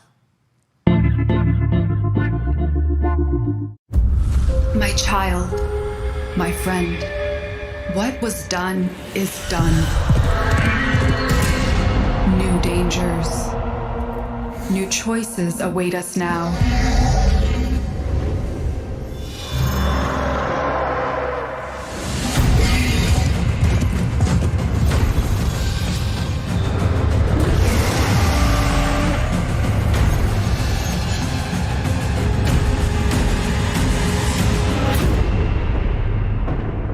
For now, dream of who we were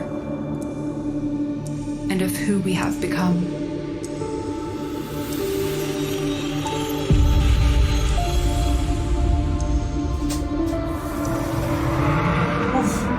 Madre mía, ¿qué no hace aquí? Esto es una sauna.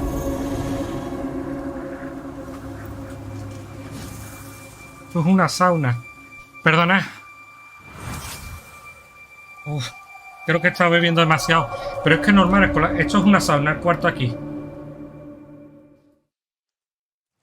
Los focos, la torre, todo el calor que esto emite, madre mía. Honkai Star Rail, an upcoming open world space RPG. Yeah, a lot of space today from Genshin Impact studio Hoyoverse across mobile and PC. This studio continues to deliver, and this new trailer reveals for the very first time a new de los creadores de Genshin Impact, un juego de rol nuevo.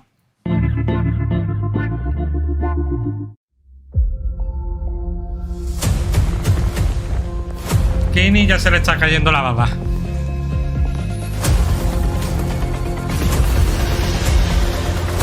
¿Lo conoceré yo al Kini? Listen. Un juego online, Kini. You're in a daze right now. You don't know who you are, why you're here. None of that matters. In the near future, you will encounter many perils. You will meet companions who treat you like family and embark on unimaginable adventures.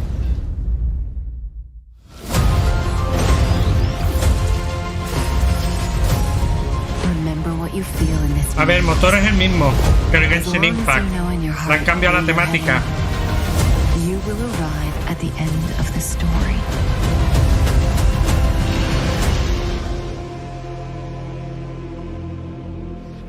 That's the you I like.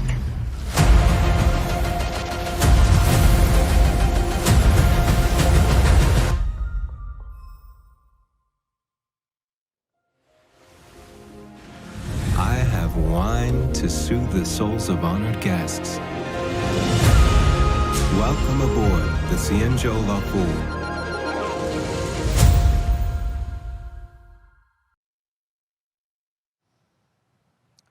And that's not all from Hoyoverse. Today, I'm excited to introduce you to Zenless Zone Zero, their next major new IP. It's a futuristic urban action game. I have to say, I'm blown away by what I've seen so far. It was announced a couple of weeks ago, and it has the Genshin Impact with a fast-paced action style. Here is the world premiere of a brand new look at Zenless's notable characters, armed enemies, and world of danger.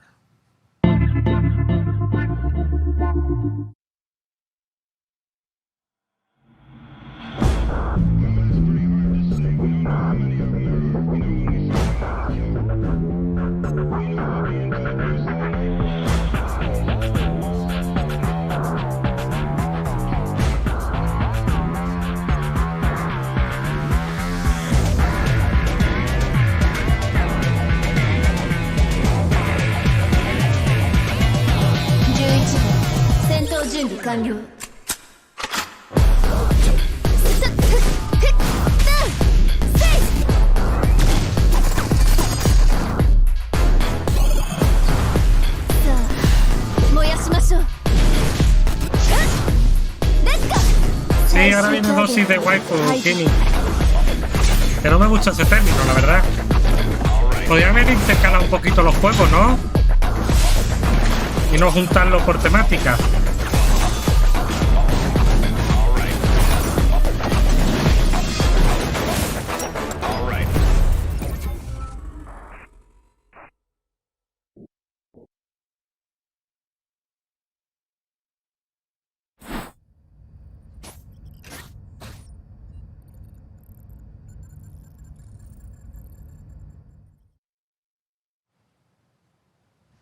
One of my favorite reveals last year was este juego va a estar guapo. Va a salir en físico 2. A ver si me lo compro. Well, it's nearing the end of Le tengo development, unas and the ganas. team wanted to use SGF as a way to reveal one exciting aspect of the game they've been keeping under wraps until now. El recopilatorio de las tortugas ninja.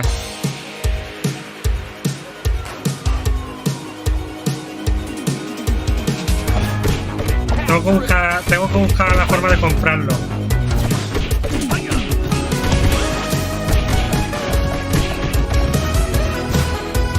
¿Han añadido Casey Jones? Ah, no, este no es recopilatorio, esto es el nuevo juego que van a sacar.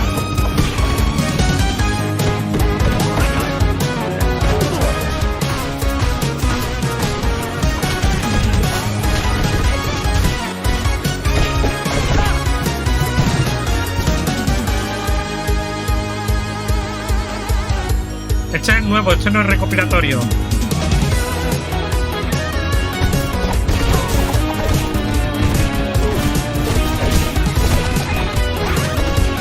Ponía online porque ya últimamente el online no existe, en cooperativa sí.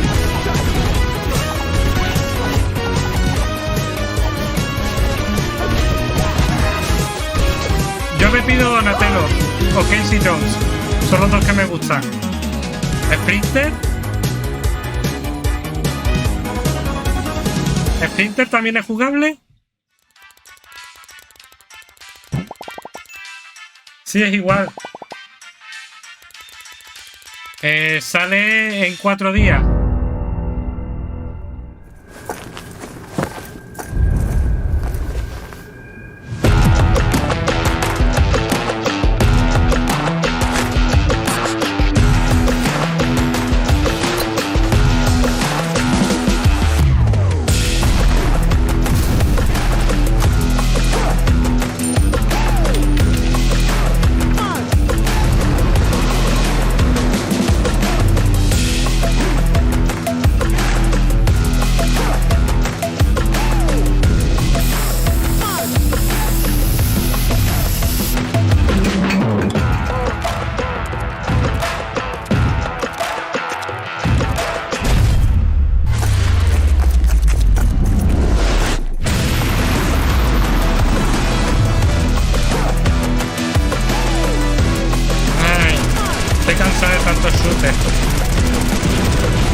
Bueno, en 4 días no, sale en 7 días, en una semana. En una semana sale.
How far will you push humankind? Esto es tipo Civilization. Es un juego tipo Civilization. Desde el día 1 en Game Pass. Sega! Humankind allows you to shape your civilization by combining a multitude of historical civilizations from the ancient to the modern era. One Piece is celebrating its 25th anniversary this year, and Bandai Namco is bringing the mega popular franchise back to video games with One Piece Odyssey. Monkey D. Luffy and his crew of pirates are off on their next adventure. This trailer reveals the setting, a mysterious island where Luffy and his Straw Hat crew become marooned in this exciting upcoming JRPG. Esto es una historia aparte, ¿no, Kenny? The Straw Hat Pirates journeying along the Grand Line. 見ろよ、あの島。でけえ塔がいっぱい立ってる。空に伸びてるあの光はなんだ。よし、面白そうだ。行ってみよう。ちょっと待ってるぜ。変な形の積乱雲がすごい速度で増えてる。こいつノックアップストリームだ。なんだありゃ。おい、落ちるぞ。任せろ。クードバースト。いっけ。立て直すわよ。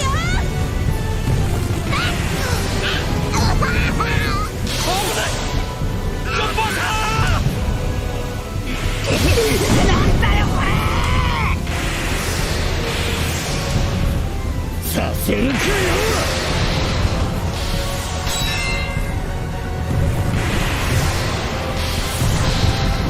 クソゴリ。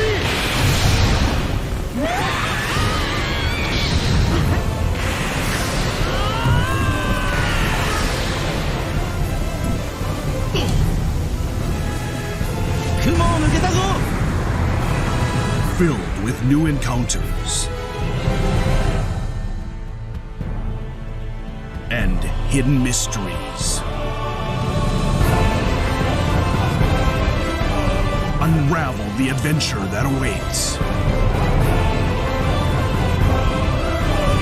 in an odyssey beyond imagination. ¿Esta que es secuela del otro juego de rol? One Piece Odyssey. ここはあなたたちの記憶をもとに作られた世界よ。This August, Soul Hackers 2 from Atlas launches, and we've got your first listen to the English voice cast with this quick new look. No, es que yo sé que hay otro juego de One Piece que lo pillé con una oferta, pero todavía no lo he jugado. Lo tengo en digital. Por eso te preguntaba si era continuación o no.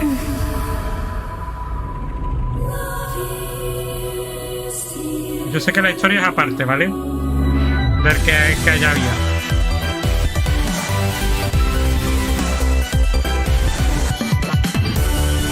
Jenny, ¿estás bien? Te voy por una bolsita de hielo. Una duchita de agua fría, quizás, Jenny.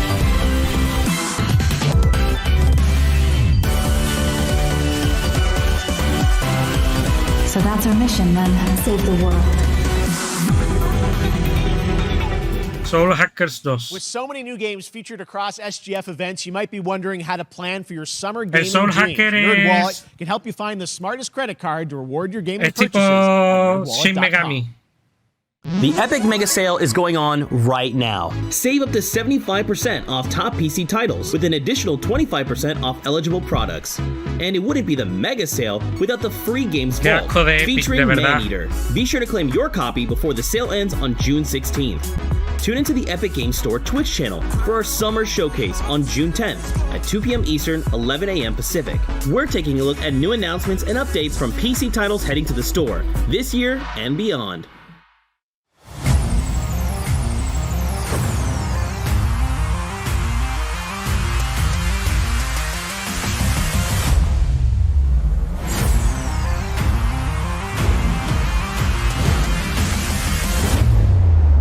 You nuts?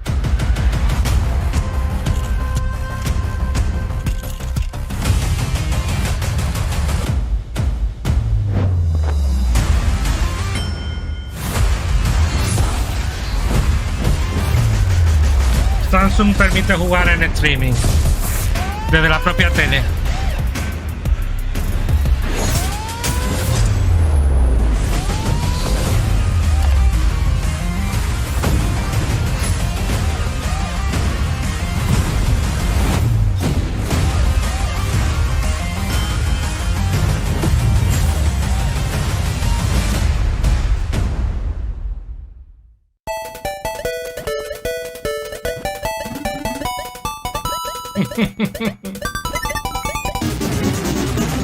Van a sacar un colección de juegos de Capcom.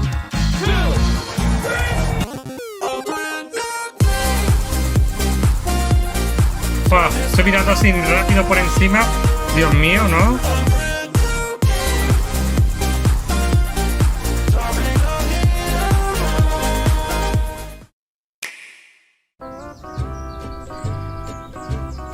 El Rabbit.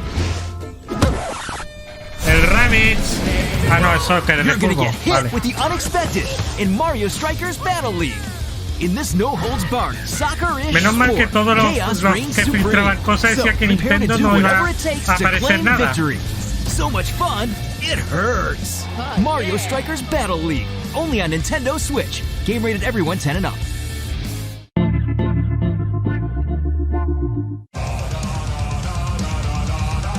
Hi, my name is Carl and I'm a developer on Metal Hellsinger. You know how in some games where the music's really good, you feel compelled to move and shoot to the beat? But what if you had to? In Metal, the better you are at slaying to the beat, the more intense everything gets. And we have vocal performances from legendary artists like Serge Tankian from System of a Down, so while headbanging isn't mandatory, we do recommend it. Our demo is live now on Steam, Xbox and PlayStation platforms, so go check it out and slay to the beat. Este juego tenía buena pinta.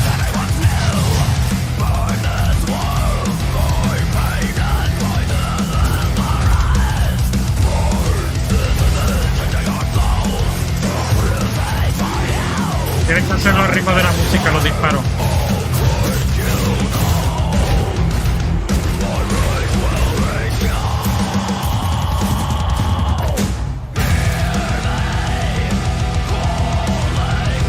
¡Oh, madre mía! Venga, qué grupo más va a haber. Trivium, Dark Tranquility, Lamp of God, si ese tiro con otro, ¿no? System of a Down.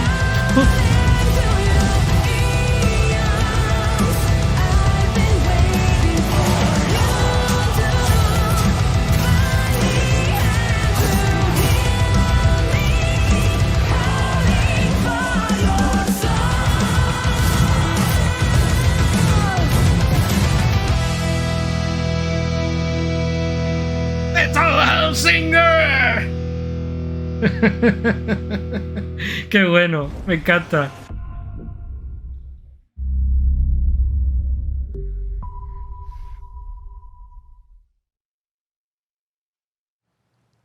That one was Metal Hellsinger, coming later this year from Funcom, a rhythm shooter with metal music. And right now, as I mentioned, a demo has launched on PC, Xbox, and PlayStation for you to play for free. Next up, a new game launches tomorrow, The Quarry from Supermassive Games. This spiritual successor to Until Dawn stars David Arquette and an all-star cast. It's getting great reviews. Este tiene muy buena pinta. Binge-worthy teen horror entertainment experiences. Me da coraje no poder comprármelo, en serio. Your story and determines who lives and who dies at a camp in upstate New York. Here's the first look at the launch. Saliendo Fire Emblem y el Xenoblade Chronicle, tengo que guardar dinero. Thing in the world. But if your whole family, you know, like every last one of them decided to jump down the bottom of a well and they're all just hanging on the end of a rope, how can one person be expected to pull them all back Es tipo Until Dawn. So you pull on that rope and you're just going to fall right down at the bottom of the well with the rest of them. And what's the point of that? What?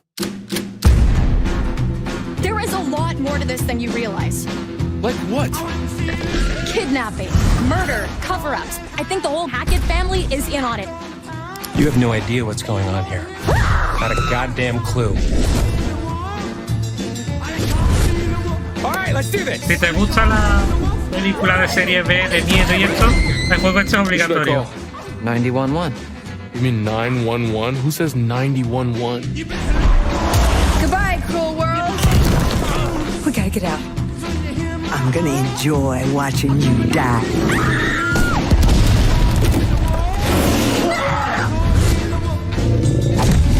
This isn't a ghost story. It's a creature feature. It's really happening and you're all in it. This is gonna get a little messy. ¿Te gusta o no, 2? Este sale mañana. Them's the rules, you noob. Back at the Game Awards, we were proud to reveal Nightingale, a shared world survival crafting game from Inflection Games up in Canada. Now it's time to give you a brand new look and deeper look at the game, including its innovative realm card system that lets you impact things like the weather pattern, resources, and challenges in its procedural realms. Here is your exclusive new look.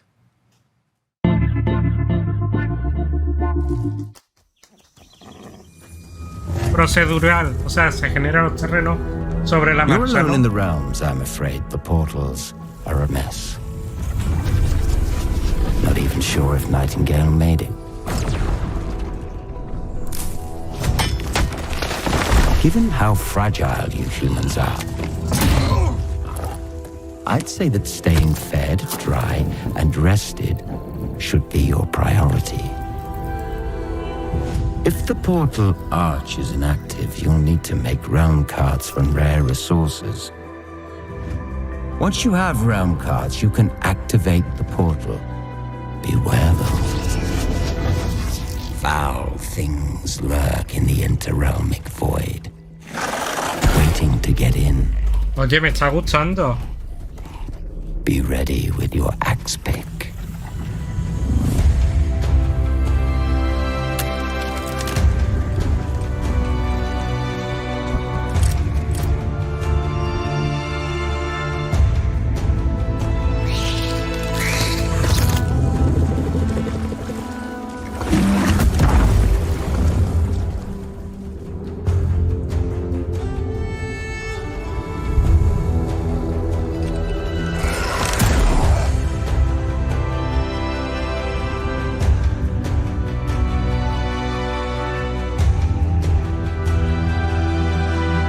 Me está gustando lo que estoy viendo. If these shadows have offended, think but this, and all is mended. ¿Pero para qué plataforma?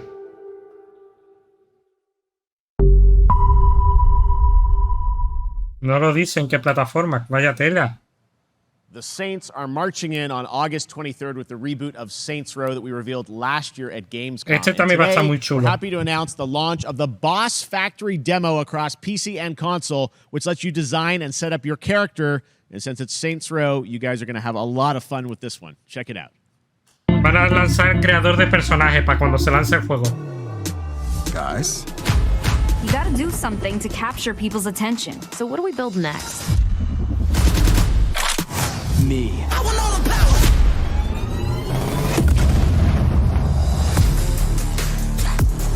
Yeah, I want all the power. I want all the power. I want all the power.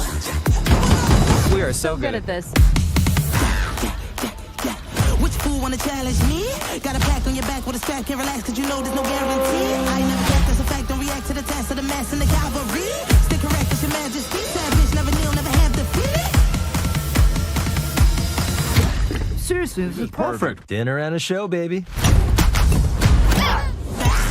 drop from the roof, is it? Yeah, cut them loose if they ain't gon' get the proof with you. If you're looking for the truth, mister, fast ain't grind, cause I got one thing, the truth trucker.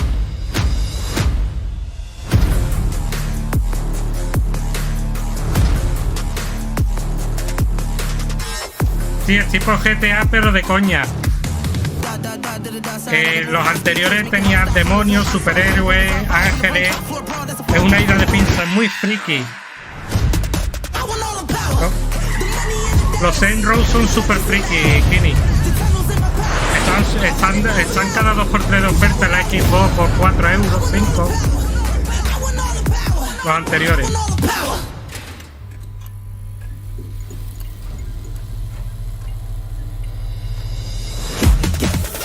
Pero vamos, que las historias son muy locas todas siempre.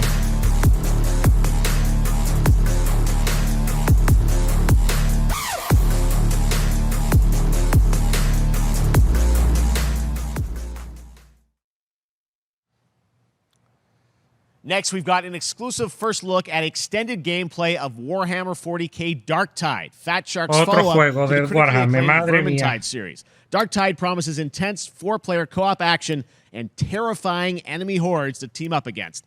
And it's out on September 13th for PC, on Steam, and exclusively on console on Xbox. Solo en Xbox y en PC.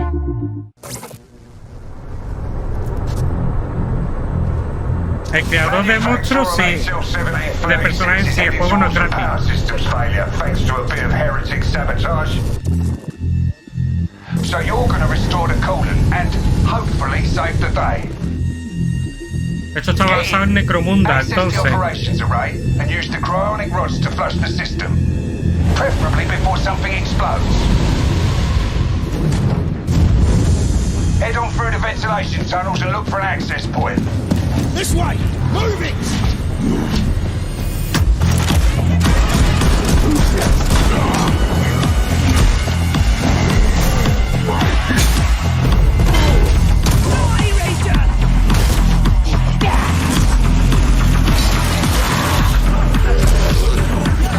Tengo que ponerme al día con todos los juegos que hay de Warhammer, Dios mío. Set your data interrogators. If all goes well, we can unlock the system, prime the rods, and send them where they're needed.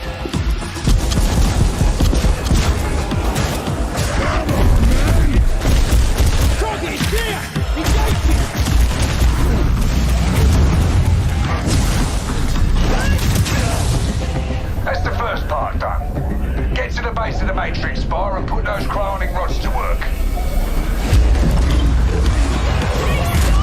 Igual que el Alien Firestorm, el Space Hulk o el Left 4 Dead, de ese tipo de juego es.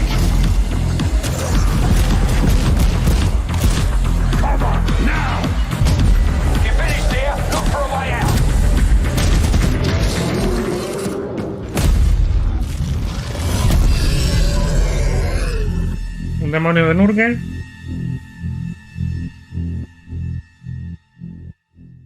Bueno, un demonio no, se le llama de otra forma. Espérate que me acuerde el nombre. Bloober Team is known for psychological horror games like Blair Witch and The Medium. Today, they are ready to reveal their latest creation made completely in Unreal Engine 5 for a visceral horror experience. It's a return to the world of Layers of Fears. Get a dose of this. Madre mía, esto va a estar interesante. Porque Medium estaba chulo. Said insanity runs in our family.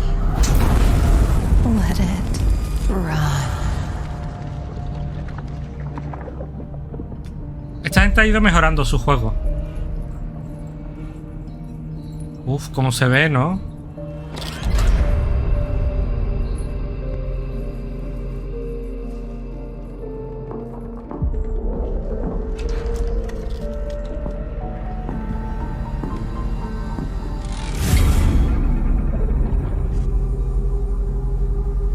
They say it's a tale of sadness and guilt of an artist trapped in a place beyond redemption.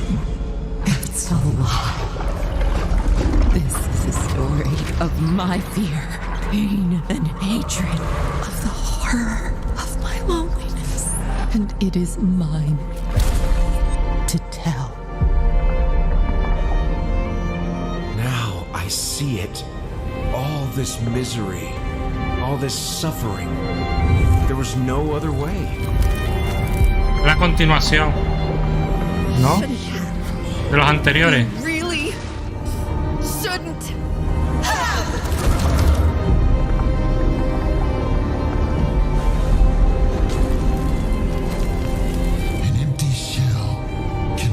Esto es de Metroid, iba a decir, de Metrópolis, esa escena así. De Fritz Lang.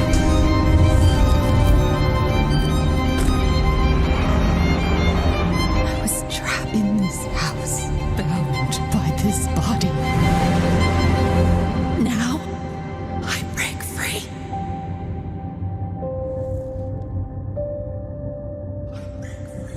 ¿Qué es un remake? ¿Qué es un remake? ¿Una reimaginación de la franquicia? This October, Gotham Knights arrives. Batman is dead, and it's up to the Batman family, Batgirl, Nightwing, Red Hood, and Robin, to protect Gotham. To give us an exclusive new look, let's head to Montreal to hear from executive producer Fleur Marty. La gente decía que este evento iba a ser muy flojo, no sé. ¿Cómo os está pareciendo a vosotros? Welcome from WB Games Montreal. I'm Fleur Marty. I'm the executive producer on Gotham Knights. Today, we are thrilled to share more with you on one of our beloved knights, Nightwing. This showcase is the first in our character series, and we're really looking forward to share more with you as we continue working towards our launch on October 25th. So I hope you enjoy the show and stay tuned.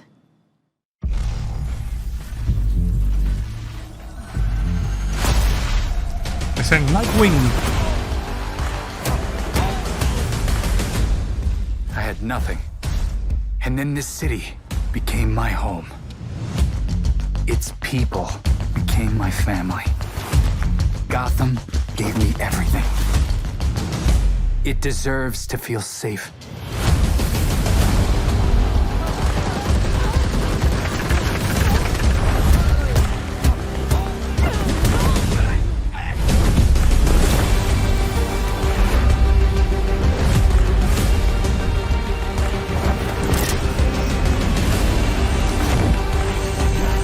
No matter how hard we try, there's always more to do.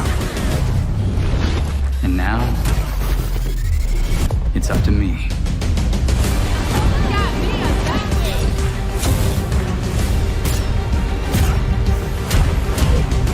Got time for a dance, Nightwing?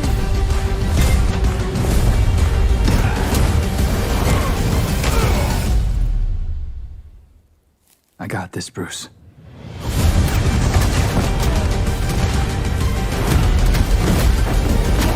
Te va a comprar una PS5 que en Cuervo tú no aprendes.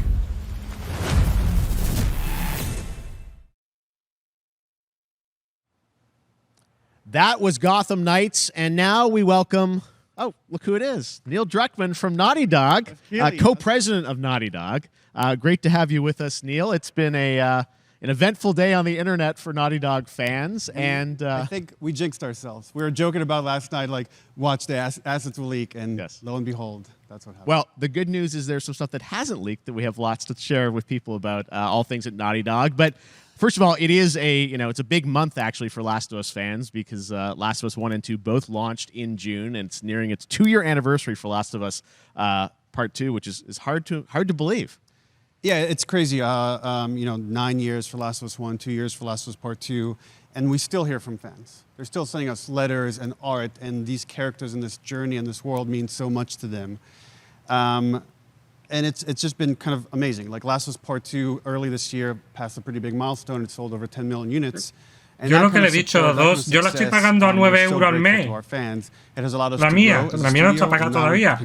Sin intereses, 9 euros al mes. We've ever had at the same time. Multiple projects. Okay, very interesting. So what can Last of Us fans expect in the future from you? Thank you for asking, Jeff. Yes. So one of the things we've mentioned a while back is what started out as a multiplayer mode has evolved due to the team's ambition. They really wanted to do como something Sony no beyond cambia what la they've done before at Naughty táctica, Dog. esta And we felt generación the way to do la it está justice is cagando, to pero make it a bien. standalone title. And they've been working on it for the past 2 years. Ambition Por lo has menos lo que yo grown, veo. and we're not quite ready to fully unveil it, but we're ready to lift the curtain a little bit and just give you like an update of where we're at. Okay, well, what can you tell us about this new standalone multiplayer game? Yeah, so we have a concept art that we want to show. But what I can tell you is that this game is big. Okay. It's as big as any of our single-player games that we've done, and in some ways bigger. It's got a story. The way we're telling that story is very unique to this game. It's got a brand new cast of characters. It takes place at another place, another part of the United States. It's like a city might be somewhat familiar, some people. I'm sure our fans have already figured it out. Eso es San Francisco. And it's really cool. And it's being headed by Vinith Agarwal, Anthony Newman, and Joe Padnatti, all veterans of Uncharted and Last of Us. Es un juego multijugador de Last of Us en Cuervo. Next year. Next year. So wait till next year to hear more about that one. Okay, well, very exciting that this has evolved, and I mean, that concept art looks incredible. I can't wait to see Naughty Dog storytelling fused with multiplayer live game. It's something special. We can't wait to show it either. Okay, well, that's not all. We also have something that I've been reading about on the internet every day, it feels like. Up in Calgary, they're filming the Last of Us show for HBO, right? Yeah, so for the past year, we've teamed up with Craig Mazin of Chernobyl fame and HBO to adapt The Last of Us into a TV show. They've been filming, and it's pretty incredible. The stuff I'm getting back, when we're looking at back at Naughty Dog, we can't help but feel emotional because not only is it so good and the quality is so high, it's so authentic to what we've made in the game. I just can't, I couldn't be proud of, like, again, Craig and that whole crew and everybody that's up there. And they're actually, their last day of filming is tomorrow. So the entire series, last day of filming is tomorrow. Craig is up there right now, we're wrapping it all up. So it's pretty close. It's closer than ¿Cómo puede decir que mola si you no actually sabéis got to nada? direct one of the episodes? Yes, I think Ahora están hablando de la serie, the kind of de collaboration HBO. and trust that exists between Naughty Dog and HBO. They invited me to direct one of the episodes. I think we have an image from the episode I actually directed. Ooh, okay. So we could first look. Let's take. So you could see this is a certain museum that players might know from the game. And I really have to talk about Pedro Pascal and Bella Ramsey, and not only directing them, but seeing them do all the other episodes. They've thrown themselves at these roles for a whole year. Watching the nuance that they bring to these characters, their relationship on and off camera, I couldn't help but think about Troy Baker and Ashley Johnson. It felt so similar to the chemistry those two actors had when we made the game. And it really feels like this is going to be something special. And I will say this will be the most authentic video game adaptation yet. Well, I mean, that first image that they put out, it feels like the video game. Everything that I've seen, both public and other stuff, makes it feel sort of super legitimate, as you said, and that's awesome to see Joel and Ellie from the front side now for the first time. So we'll see more of that next year. That's coming as well, right? Serious? You'll hear about it very soon. That's okay. all I'll say right now. All right. Well, Last of Us HBO, very, very exciting. And I hear you actually have a couple actors from the show who are going to join us here. We happen to have a couple actors here that are part of the show. We should bring them up. Okay. Come on up.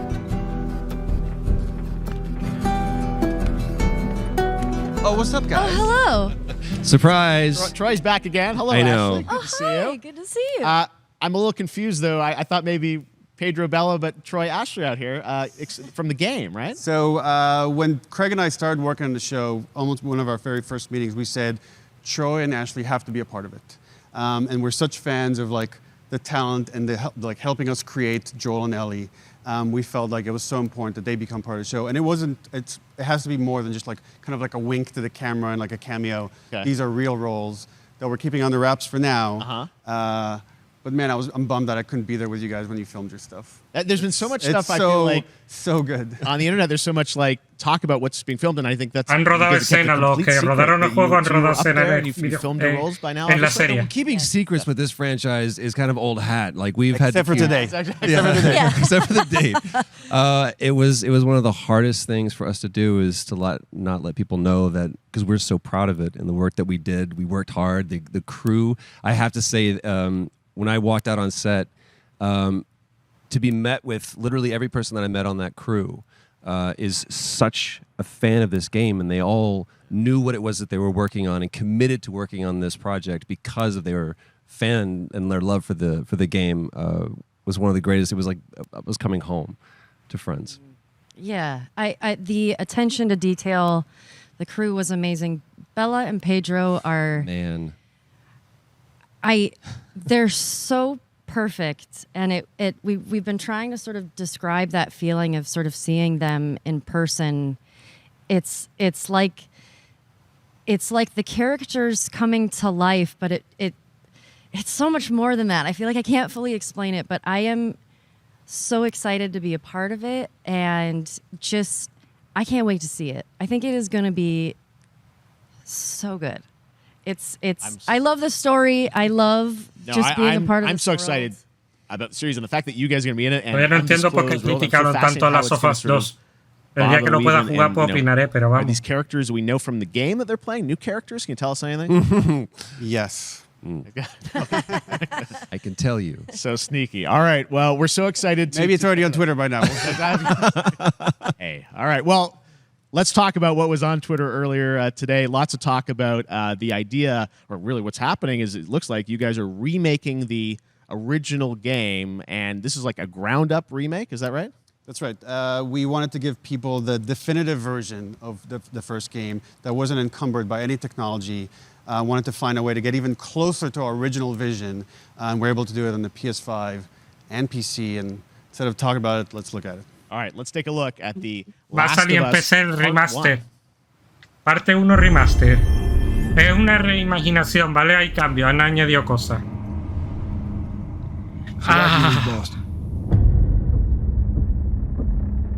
I've been on quite the adventure, little brother.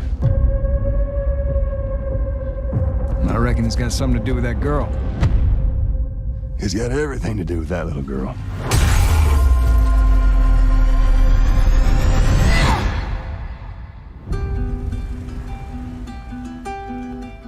You know, Septiembre. I've never been this close. It's the outside. So is that everything you hoped for? Can't be any worse out there.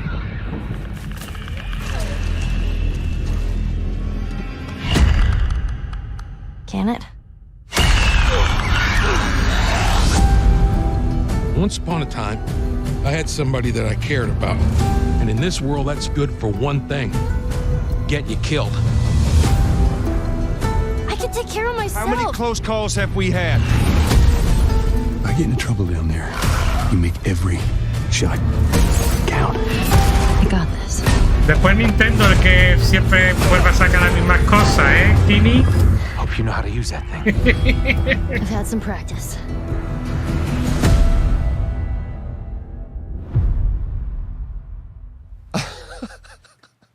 Truly one of my favorite games of the past decade. Guys, what's your reaction to that? Yeah, we hadn't seen that yet. Yeah, you're watching it in real time. Yeah. It's because you did these. These performances you did a decade ago. Yeah. You didn't go back in. I mean, you used the original performances. Yeah, right? actually, we came up with a process where we could take the original animation that we did for the faces and kind of like retarget it on these new rigs that have a lot more fidelity. And then the animators went back and We're studied. seeing side by sides here just how much it has changed. That you went and you redid the models and rebuilt everything. Everything was rebuilt from the ground up. Same art director, re-art directed the whole thing from the ground up. But the great thing about these faces is that they're closer to the original performance. All the animators went and studied those videos and got it closer to what you did on set than we could have achieved before. And that's just like one of the things we could talk about, like this brand new AI, like all the combat is redone. Just the fidelity of everything, 60 frames per second, all the stuff you're getting on the PS5. Again, we wanted to give, No, pero en serio, que el juego es muy bueno, te lo digo, a mí me encanta. For PS5 and PC, Pero we wanted tiene them to have the definitive version. PlayStation 3, en PlayStation 4 y en PlayStation 5. when 3 was the last años time you guys seguidos, el played mismo the juego. game? I actually played it again just to refresh my memory before working on the show. I was just a glutton for punishment, and I went straight from playing never part played 1 straight into part 2. And so the last time that I played literally would have been 2 years ago, since we're celebrating the anniversary of part 2 coming out. So I mean, it looks like I'm definitely going to be up for another playthrough with this. I can't wait to go back because it was you guys did such an amazing job on that original game, and It's really, when you play it, when you see it in motion, it's really night and day from what it used to be. I imagine that think of the Last of Us 2 combat, but kind of that back. Lo in que the le he Last of Us dicho, 1. it's the whole like all the dicho. new animation system, the new AI system, everything we've learned on like Uncharted 4, Last of Us 2, we apply to this again to give that definitive version. Just to give a quick shout out, this project is headed up by Matthew Gallant and Shauna Sky. Okay. You'll hear a lot more about it and see a lot more about it over the coming weeks leading up to the release September 2nd on PS5. All right, and shortly thereafter on PC. We will look forward to it. Neil, you've talked a lot about games directed by other people. What are you directing? You still making games? Still making games. I haven't given up my day job. It's a little early to talk about it. Maybe if someone in PlayStation wants to leak it, then we can talk about it now. Otherwise, we'll save it. But you do have a new project. Do have a new project, but we'll save it for another Summer Game Fest. Okay. Okay, well, we'll see. We'll try and save it. All right. Troy, Ashley, Neil, thank you so much for dropping by Summer Game Fest, and I am so excited that The Last of Us is returning, as you said, in September. So thanks, guys. Appreciate it. Thanks, Jeff. Awesome. Empecé sale después. All right, no well, sale a la that is vez. going to do it. Thanks to Naughty Dog and PlayStation for that very special look at The Last of Us and the entire franchise and where things are going. Very, very excited about that. All right, Summer Game Fest continues over the next few days. Coming up right now on this very stream is Day of the Devs with I Am 8-Bit and Double Fine, including an exclusive new look at the Planet Atlanta. And then the Devolver Digital Showcase. Tomorrow, we've got Netflix Geeked Week, which I'll be co-hosting, and the Tribeca Games Showcase streaming, along with the Epic Games Store Showcase. And then finally, Sunday, it's the Xbox and Bethesda Game Showcase. You can stream them all at summergamefest.com. As for me, I'll see you again in August when we are back live in Cologne, Germany for Gamescom Opening Night Live on August 23rd. En agosto And then the Game 23, Awards will Colonia, return in Alemania. December live from the Microsoft Theater in Los Angeles. And finally, I'm excited to share that Summer Game Fest will return in June 2023 as a digital and in-person event to bring the gaming community together. Thanks for being a part of Summer Game Fest. año que And viene remember, en there are persona, more events dicen. and announcements to come. We'll see you soon. Pues nada. Pues nada, mola. Lo que yo creo. A ver. Happy birthday to you. Esto es de- Happy birthday to you. Esto es de Happy Double Fine. birthday, Day of the Devs. Day of the Devs. What? You don't know what Day of the Devs is? Day of the Devs is the greatest and definitely the oldest independent games festival that exists. It was started over 10 years ago by Double Fine Productions and I Am 8-Bit to celebrate the best independent games out there and bring them to you, the fans. We wanted to bring developers and players together to get together, play games, and have a great time. It used to be a physical event only in San Francisco, but now it has gone digital so the whole world can enjoy it. And we're really excited this year to be part of Summer Game Fest. So sit back, relax, put on your party hats.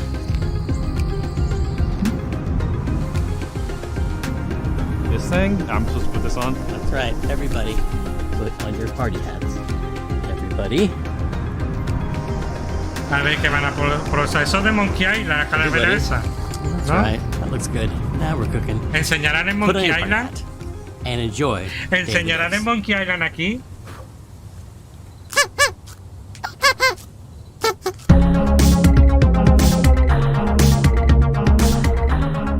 We got a new one today. This is from a good friend Michael Frey and Rafael Munoz. Previously, Michael made a game called Kids with Playables that we published at Double Fine Presents, and this is his new one. It's about the limited time we have on Earth told through the life of a fly. This is called Time Flies. Hello, everyone.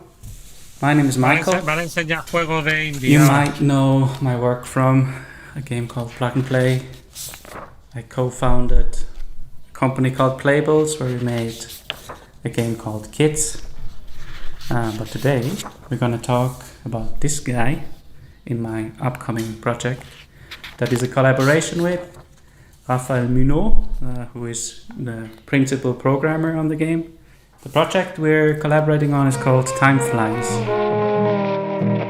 Juegos indie. A ver que enseña Double Fine.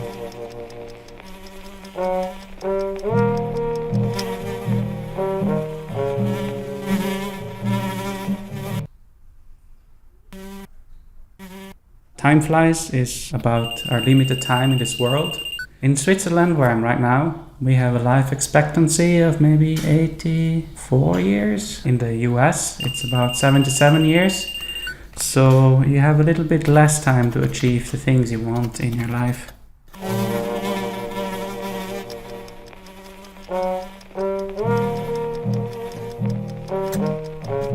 Qué paranoia.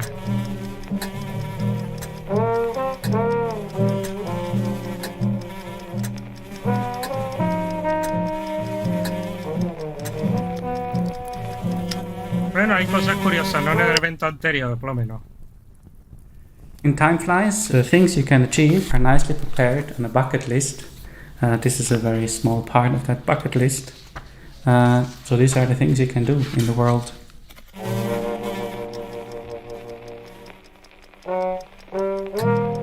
Tipo juego puzzle.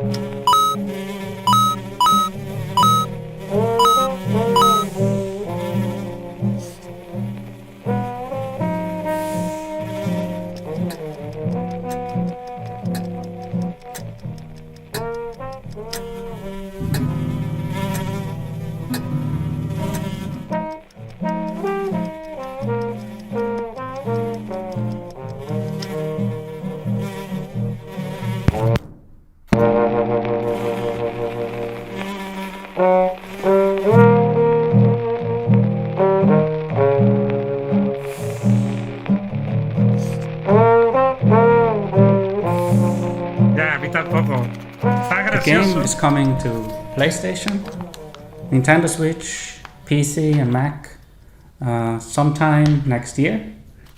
Please visit timeflies.buzz, where you can sign up for the newsletter so you get updated when it's out, or you find a link to the Steam page where you can wishlist the game.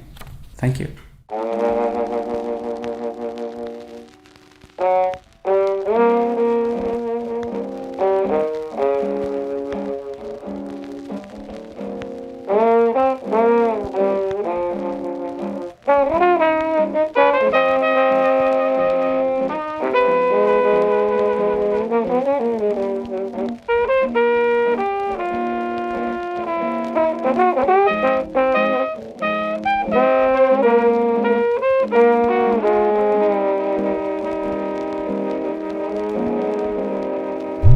Our next game is Planet of Lana, the debut title from Sweden-based Wishfully Studios and published by Thunderful Publishing. The gameplay is reminiscent of dark side-scrollers like Inside and Little Nightmares, but the vibes could not be more different.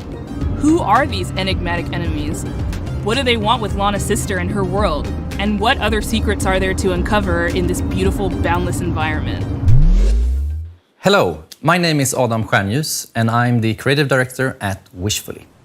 We're a small indie game studio in Sweden making Planet of Lana. Suecia.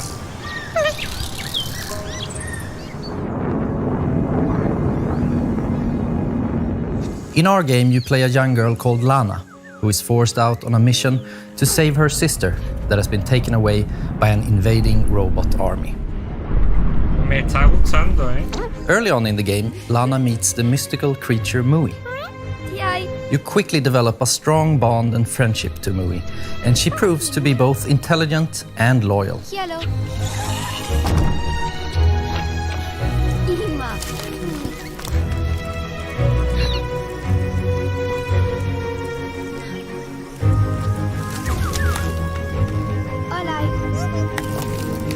Being her own personality, Mui also has things that she's afraid of.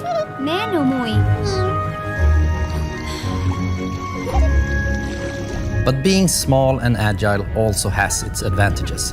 For example, being able to reach places that you can't.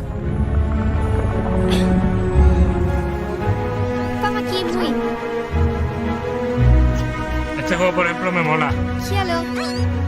She also has this special ability she can use to control some of the strange creatures of this planet.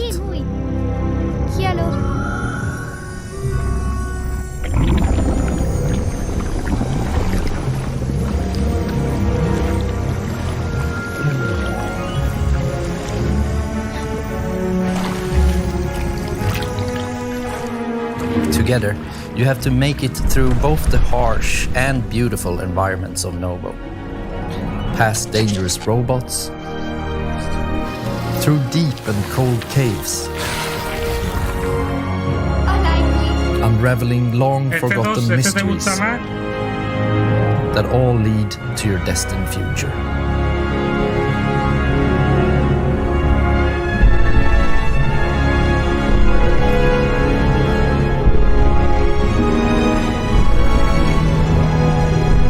Planet of Lana is really a labor of love, and we're very excited here at Wishfully to bring you what we believe is a truly unique adventure. And beyond the companion-based puzzle solving and hand-painted art style, you will experience an engaging story with twists and turns that hopefully will stay with you long after the credits have rolled. Planet of Lana is coming to Xbox and PC this year, and you can wishlist right now at Steam or sign up at our newsletter at planetoflana.com. This next title from 2 Star Games is quite literally an on-the-rails shooter. You and your little yellow train with its mounted machine gun and exquisite collection of bobbleheads will face off against a demonic clown-faced train who is hell-bent on devouring human flesh. This is Choo Choo Charles. Hey, I'm Gavin. I'm the solo developer behind 2 Star Games, and I'm currently making Choo Choo Charles.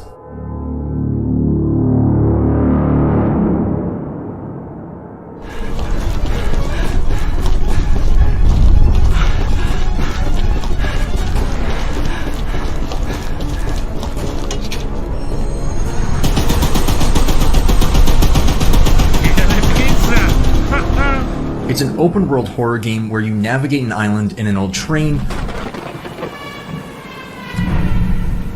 upgrade it over time, and then use it to fight an evil spider train named Charles.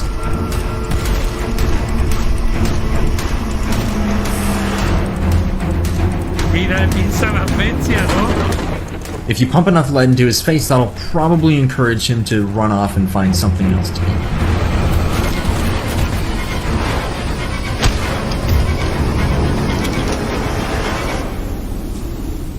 You have one goal above all else, and that's to summon Charles to a 1v1 and fight him to the death. To do that, you'll need to explore the open world, looting abandoned areas and completing missions for the locals to gain powerful new weapons and scraps that you can use to upgrade your train's speed, armor, and damage. Esto es una huida de pinza, pero que me You'll need to leave the relative safety of your train and venture out on foot.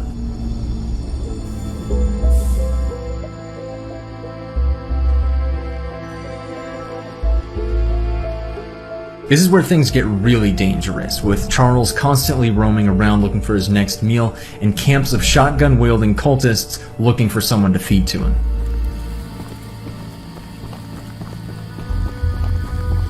O sea, hay juegos indie que están muy chulos. Este sorprende, la verdad, la mecánica. Que si no fuera un tren, fuera otra cosa también molaría, pero vamos, que mola un montón. Es un mundo abierto que tienes un bicho que te persigue por todos lados.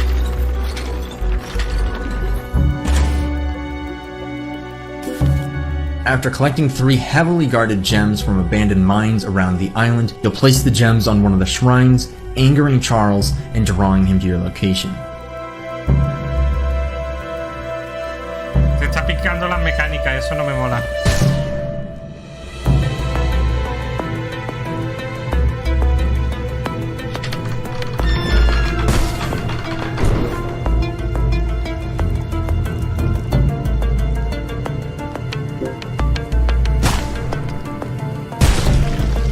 Best be careful out there, because it might be unwise to wander too far from your train.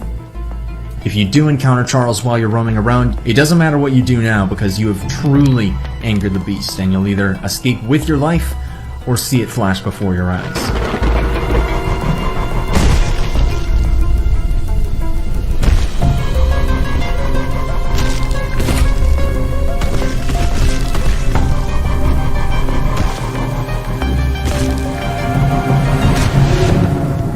If it sounds like something for you, be sure to follow and wishlist Choo Choo Charles on Steam. I'd greatly appreciate it. It really does mean a lot. Este está curioso. We've got a special one for you. It's very personal and near and dear to IM8bit because it's a IM8bit Presents published title. It's called Escape Academy, and think of it like Hogwarts, but for escape rooms. It's from developer Coin Crew Games, and they hail from the arcade amusement space. They've designed escape rooms in real life. Better they talk about their game than me. Here they are. Hey, I'm Mike. I'm Wyatt. And I'm Michelle, the art director. Wait, am I supposed to say I'm the... Hey, I'm Mike. I'm Wyatt. We're the founders. And I'm Michelle, the art director. Oof, okay. This is... I hate that. All right, once more with feeling. Hey, I'm Mike. I'm Wyatt. And I'm Michelle. And we're Coin Crew Games. Bueno, tú no te preocupes, tú te vas cuando te tengas que ir, ¿vale? When Coin Crew Games was founded, we were actually building real-world escape rooms and arcade machines, but when the pandemic hit, we needed to pivot. So we decided to take those learnings, building real-world escape rooms, and transpose them into a digital format, and thus Escape Academy was born. Escape room, pero dentro de videojuego. Good luck trying to hack me without sufficient power. Probability of your expulsion, high. Escape Academy is an escape room adventure game that you can play either single player or co-op. You play as a student at this titular, mysterious Escape Academy where you get to master the art of puzzle solving and train to become the ultimate escapist. What are you waiting for? A room full of gas is no place to relax. We're all fans of escape rooms, so when we couldn't find a digital, authentic escape room experience, we decided to make one ourselves. Walls are often misleading at the Academy. Escape Academy isn't just a puzzle game, it's an escape room game, and it brings that play pattern home. We have a huge amount of puzzles in this game, and they never repeat. And in addition to that, you can solve every puzzle using just your mind, no dexterity required, although you may want to bring a paper and pencil.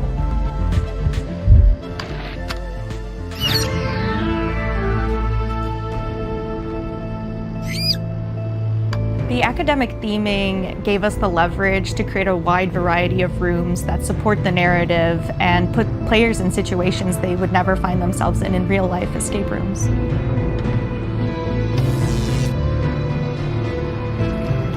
When we were designing the game, it was really helpful to have the experience of both playing a lot of escape rooms and designing real-world escape rooms as sort of a design anchor to buoy us to. I did not anticipate the rodent assisting you. Escape room. That Y fiesta de esta de miedo, ¿sabes? Sadly, that rat will be no El help centro in comercial ese bypassing my del lasers. centro. We really took our time to create an eclectic cast of students and faculty members that help guide you throughout the academic journey of Escape Academy.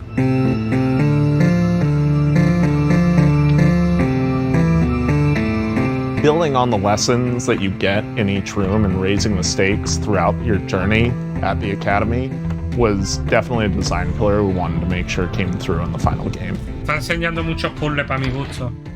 I am not feeling so well. Analysis. I have succumbed to disco fever. Escape Academy is coming to Xbox, PlayStation, and PC on July 14th and will be available day one on Xbox Game Pass. And you can wishlist us today on Steam. We'll see you at the Academy. Thanks! Escape Academy! This game's for all those fans of organization out there, all those organizers. It's from a studio called Max Inferno, and it's a game about getting things lined up just right. It's called A Little to the Left.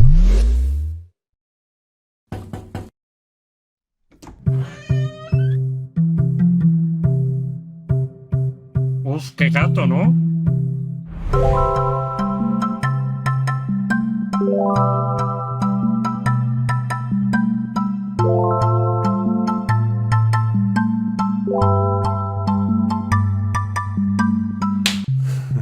Hi, I'm Annie. Hi, and I'm Lucas, and we are Max Inferno. Yep, and we're really excited to share with you today a cozy puzzle game that we've been working on called A Little to the Left.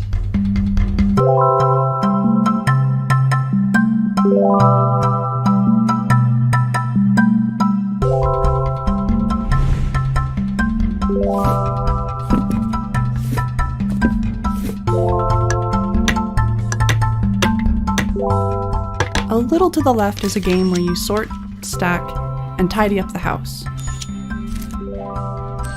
In each level, puzzles are hidden among regular household objects, and you solve them by arranging items in a very particular way.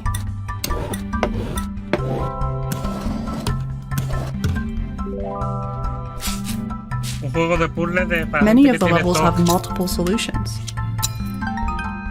It's all about observation and imagining the different structures that could be at play. The game takes inspiration from our own home and some of our own little tendencies. Another big source of inspiration for the game is our cat, Rookie, who should be around here somewhere.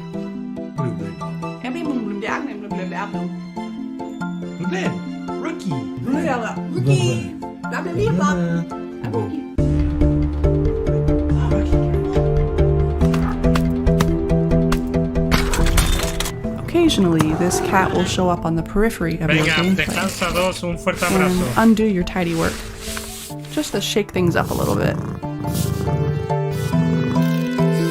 The game starts off Buenas pretty noches, simple, gracias por but acompañarme. as you Dos. progress, the logic behind the puzzles becomes a little more surreal.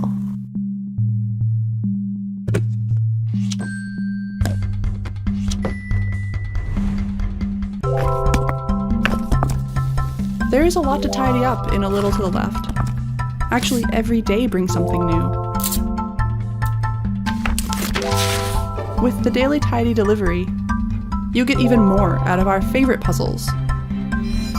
And you earn fun badges too. Well, thanks for stopping by. We hope you enjoy curioso A el Little juego, to the pero no Left para mí. when it releases later this year. See you later. Bye.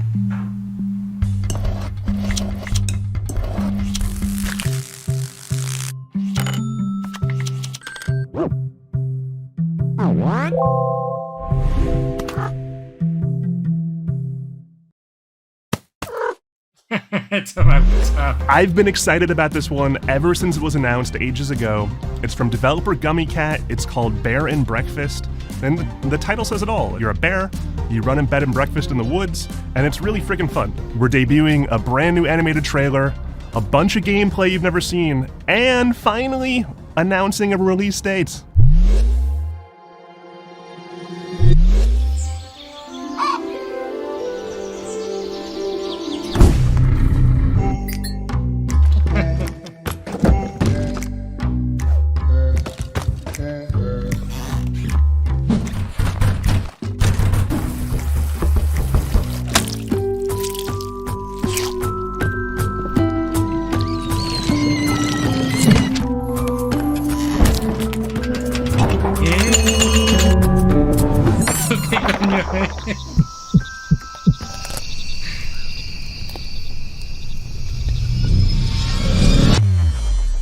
I'm Ioana.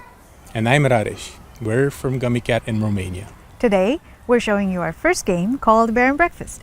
It's a laid-back management adventure game where you build and run a B&B in the woods, but you're a bear.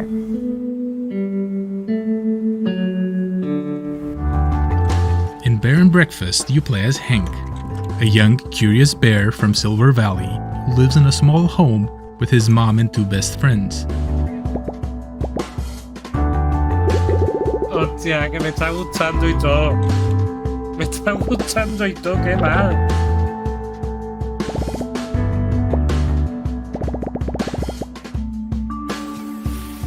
We grew up on management sims. Games like Theme Hospital were big inspirations for us, but we also wanted to make a game that tells a story alongside the usual management stuff.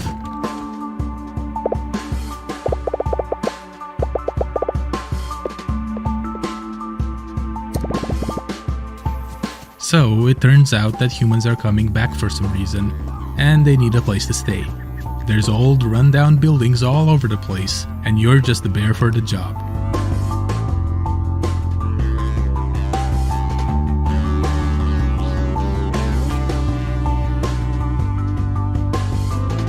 The game follows a linear story that you advance by solving quests. A lot of them involve finding materials, building rooms, crafting furniture, and decorating stuff.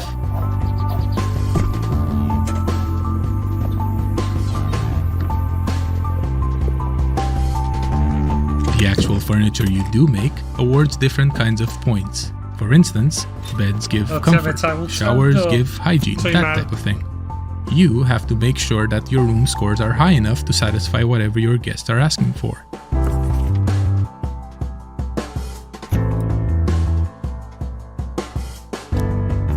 Each type of score comes with its own challenges. For example, later on you'll need to cook food for your guests through a minigame.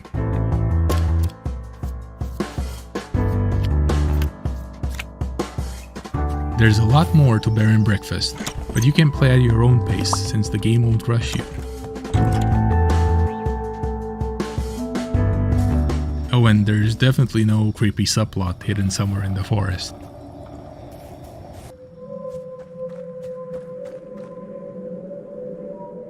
We're very excited to be part of Day of the Devs this year, and we can't wait to introduce you all to Hank and his friends when Bear and Breakfast launches later this summer.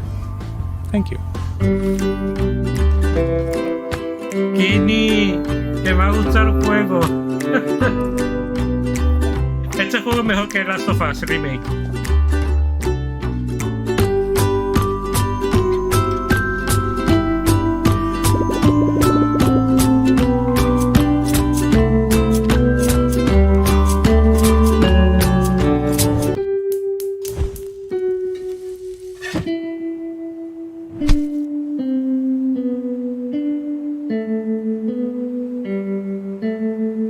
en Steam y en Nintendo Switch, vale.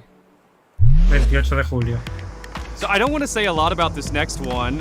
It's full of secrets and puzzles and mystery that are best discovered on your own. It's a beautiful game from a studio called Shared Memory. It's a pixel art Metroidvania full of interesting creatures. It's called Animal Well. Hi, I'm Billy Besso. Today I'm going to be showing you a game I've been working on called Animal Well. A ver. Vale, bastante sencillo gráficamente. A ver la jugabilidad. In Animal Well, you explore a surreal and sometimes dangerous pixel art labyrinth that is filled with secrets.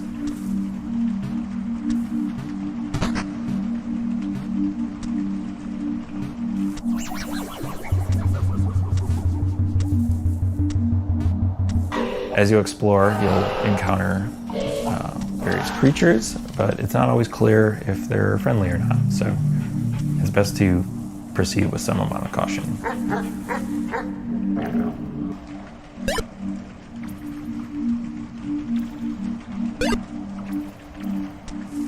Throughout the game, you're going to find various items that will give you new abilities and help you solve some puzzles.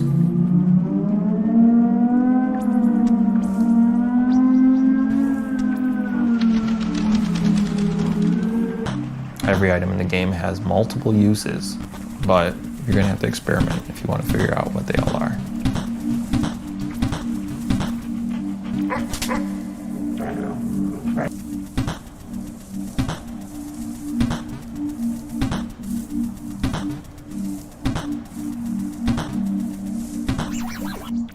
Animal Well is a pixel art game. That's not just a pander to nostalgia. Instead, I'm viewing it as a technical opportunity. A 4K TV screen has 144 times as many pixels, but that means I have 144 times as much processing power to apply to each pixel. Throughout the game, you'll see a lot of things like fluid sims or dynamic lighting effects that haven't really been used in a pixel art game before.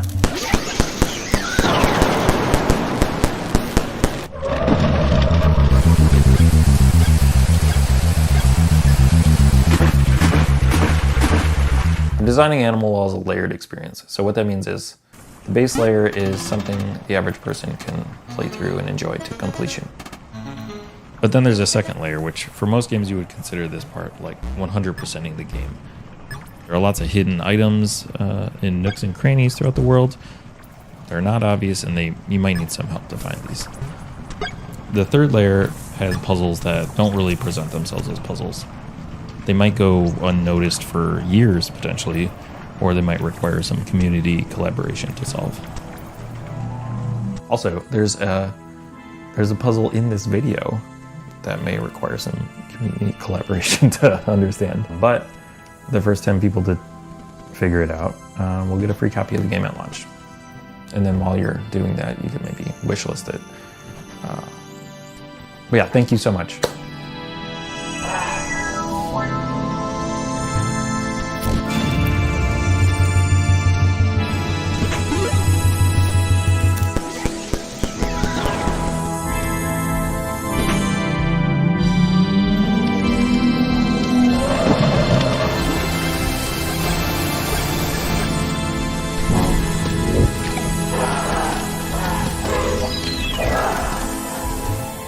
No te entiendo, Chimo. ¿Cómo que está mintiendo? Next up is Naiad, a colorful exploration game where you play as a water nymph, traversing a zen and peaceful world. This game comes to us from Highwarp, a solo developer from Spain. Hi, I'm really happy to be part of the 10th anniversary of Day of the Devs at this exciting Summerfest edition. I'm Elwin from Highwarp, a solo dev indie studio from Spain, working on bringing to life very unique and personal games. I would like to share with you a preview of Naiad, a relaxing and colorful exploration adventure about flowing by a river. I put all my love creating every part of this game, so please enjoy.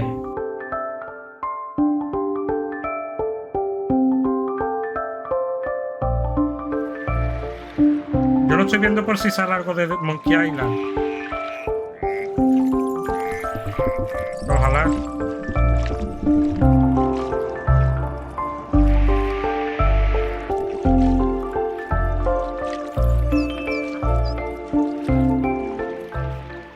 journey starts with the birth of a little water nymph at the spring of the river. Naya will grow up and mature, obtaining vitality from floating leaves and flowers, learning to swim like a duck, dive like a fish, dance like a frog, finding other adorable friends like butterflies, rabbits, snakes, turtles, crocodiles, and much more. Help them to find their way, avoiding obstacles and dangers, using your skills. You will immerse through a lot of beautiful places like a deep forest, a dark cave, a joyful creek, and more. Water, symbolizing life, starts pure and fresh, and little by little it will be fading into dark. You can sing to regenerate the nature, making sprout flowers in your path, and you must do your best, because the humans are controlling this river wall. Humans create their own fake rivers, like these noisy roads with strange smoke creatures. You are the guardian of this river, and that seems to be a difficult task, but don't be afraid, because a tiny cloud will take care of you from the sky. The beautiful hair of Naiad is like its vitality. You can make it grow up under the sun rays, change its color, even tie small flowers on it. Creating Naiad, I focused on a wholesome experience. Enjoy it at your own pace, exploring and flowing. Naiad will be available for PC and consoles by the end of this year. Thank you for watching.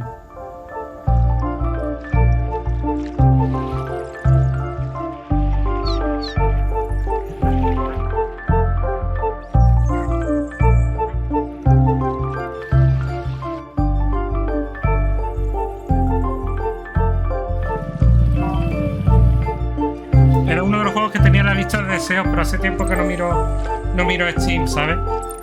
Vamos, si alguna vez está de oferta me lo pillo. Hay demasiados juegos para jugar en muy poco tiempo. If you ever find yourself longing for the good old days, then why not take a trip back to the Stone Age in this cooperative life and farming simulation game from Sodaden and Cryptico. Hunt and gather to care for your settlement, explore the ancient world around you, and best of all, become a friend to the mammoths. This is Roots of Pachá. Hi, I'm Timo, co-founder of Sodaden along with my brother. Hi, I'm Karen, the narrative designer. We're based in San Diego, with the rest of the team in Argentina. Hola a todos, I am Dancer, the main artist. And I'm Johnny, Timo's brother. We are the team developing Roots of Pachá, a farming sim set in the Stone Age where you help your clan develop the ideas that shape humanity. In a time when there weren't stores to buy seeds or anything else, you'll build your village from the ground up. Instead of using money, you'll transform the world around you by contributing and working with your clan. Starting small, you'll explore the regions of this new land, discovering plants and resources along the way.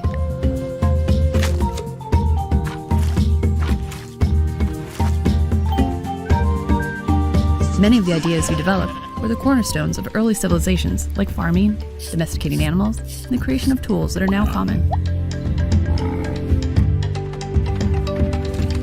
Una alpaca. Ideas will build on one another, and after a while, you'll find your community transformed.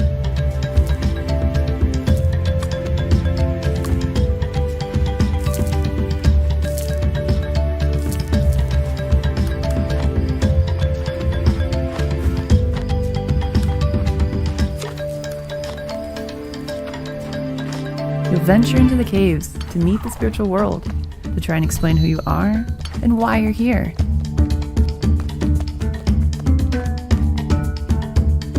Se ve chulo.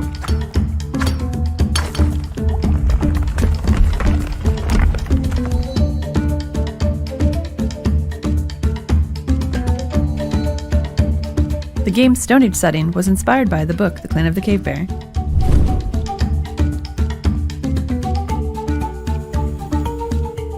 Roots of Pachá is set in simpler times, but the society is still complex. For example, finding something to eat went from satisfying a basic need to making a dish and creating a reason to gather. As you discover ways to make life easier, you'll find time to experience all the fun Pachá's world has to offer.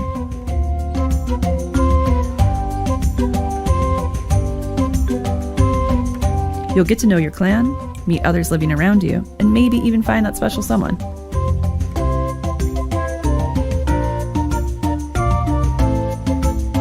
Our love of farming sims started with the first Harvest Moons, and Stardew Valley took it to the next level.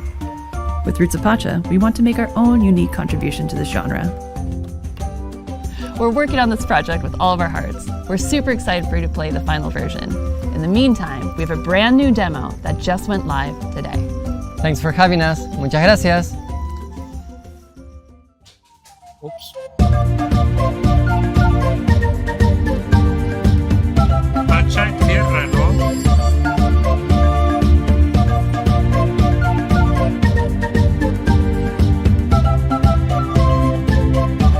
Pachamama es tierra madre, por lo tanto Pacha And es now, tierra. I am very pleased to present a world premiere from our friends at Us2 Games, the folks who brought you Monument Valley, Alba, and a bunch of other really, really cool games. Here it is.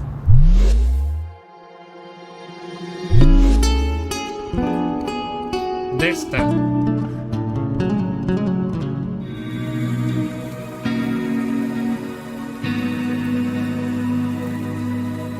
At Us2 Games, we really try and take what's meaningful and great about games and deliver that to everybody.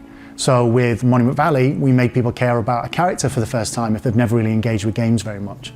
And with Alba Wildlife Adventure, we took open world games and packaged that into a kind of theme about saving an island that more people are going to want to engage with than just the hardcore.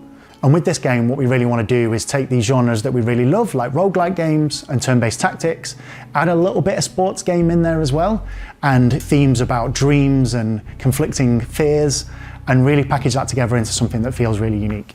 In the game, you play the role of Desta, who's a young person in their early 20s, who's coming home for the first time, having not left home in the very best way. Their relationship with their mother and their family and their friends, there's a few of them that were a little bit broken. And they were broken because they didn't really have the words to say. And their father, who used to be a big part of their life, unfortunately passes away, and they don't have those tools and that person to lean on to bridge that gap. So they manage to go home, they find this old ball they used to play with their dad. And when they try and fall asleep with it, they find themselves in a world between worlds, neither asleep nor awake. And when they're in this, they can explore these moments, these memories, and solve these creative problems through a ball game. And when they do that, they find the right words to say to confront these people.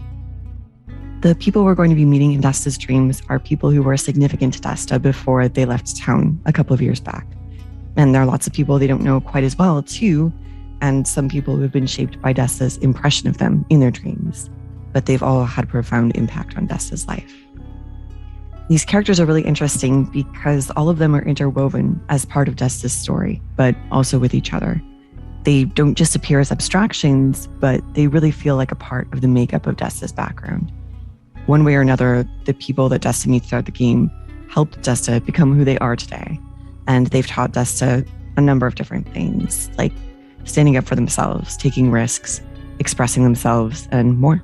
There are a few different themes in the story, but I would say that certainly loss is a big part of it. Finding yourself, courage and perseverance, and reawakening. No pun intended. It feels like we've been able to put a lot of ourselves into Desta.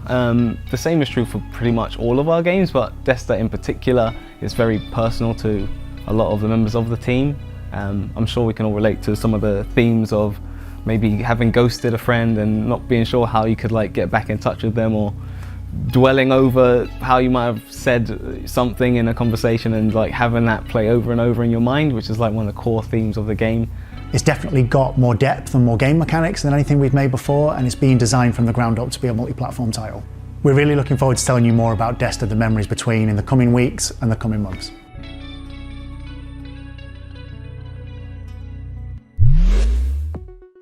This next game is called Shim.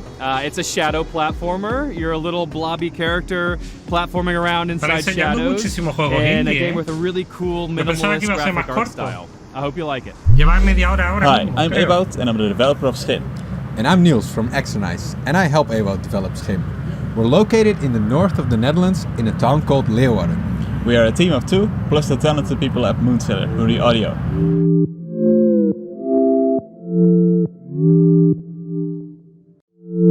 A ver, hay ideas muy originales. ¿Qué quieres que os diga? Schim is a game where you move around in shadows. You play as a Schim, a shadow creature. As a whole, Schim is made to be approachable for a variety of players. At its core, it's about jumping around in shadows and platforming towards the end of a level.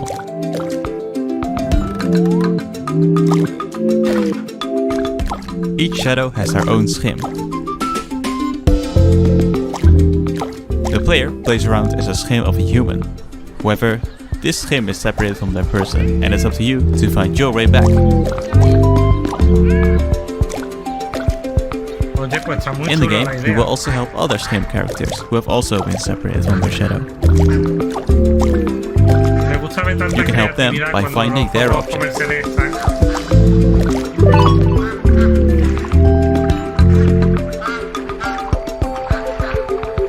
Schim takes big inspiration from the feeling of playing as a child. Playing imaginary games with made-up rules. Move around in shadows and jump to the next shadow.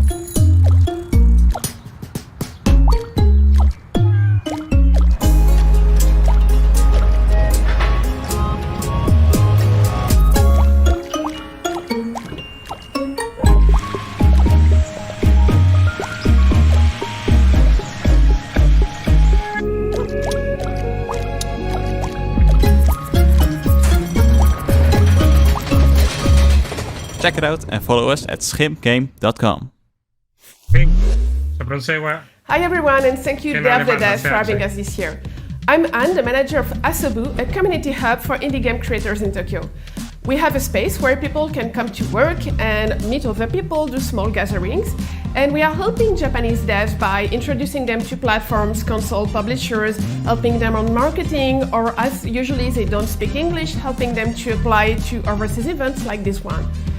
And we're also doing a lot of online contents and streams, like our big Asobu showcase, which will be aired this summer in English and Japanese, or our monthly stream indie collection, and podcasts, and many other things you can check on YouTube and Twitch. But first, let's check two really cool Japanese titles. Van a enseñar juegos japoneses.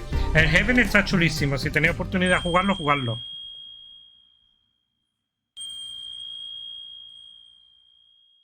Rías.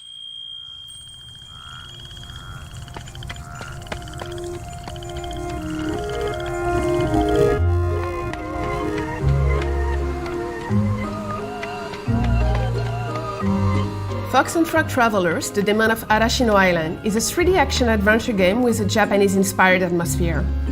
You will play as Fox, a girl who finds herself on Arashino Island and starts traveling with Frog. Torii gates, fusto lantern and neon gives light and color to the island. But something is lurking in the shadows, inching even closer.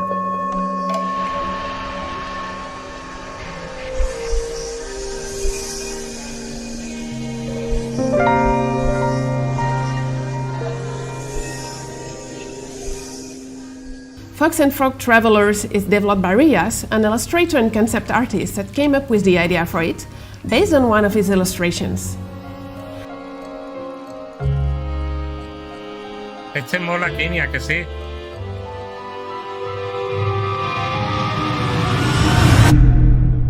Fox and Frog Long Journey Through the Night is planned for release in a few years.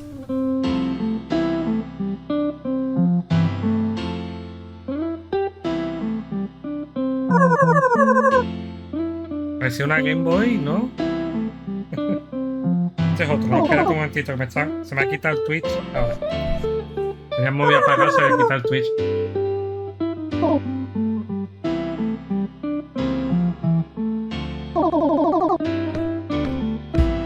First game of the young solo developer Yo Fuji, Goodbye World is a narrative game about two young indie game creators, the shy Kani and the extrovert Kumade.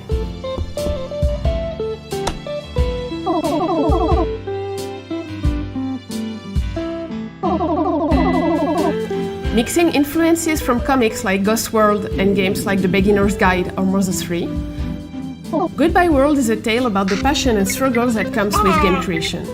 Through 13 chapters of the story, rendered in beautiful pixel art in a resolution close to the Super NES and Game Boy Advance.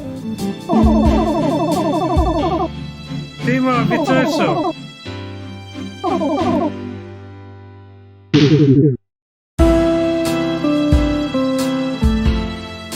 Goodbye World is due out on Steam later this year. If you like those games, don't hesitate to wishlist and to follow the devs on Twitter. And if you are interested by Japanese indie scene or indie games, you can follow us on Twitter, on Discord, chat with us, and watch our indie game showcase, which is coming this summer. And thank you again for watching, and Day of the Devs for having us. The process of moving to a new city can be daunting. Our next game, Birth, from solo developer Madison Carr, who hails from Chicago, explores the idea of quelling loneliness through this puzzle adventure. Hi, my name is Madison, and I am making a game called Birth.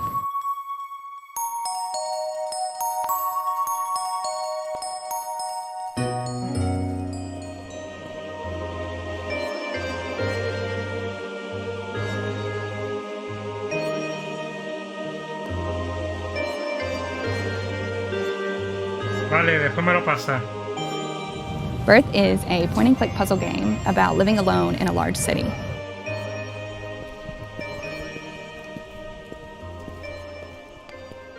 In order to quell your loneliness, you decide to create a creature, a friend, a partner for yourself, by collecting spare bones and organs that you find while traversing the city.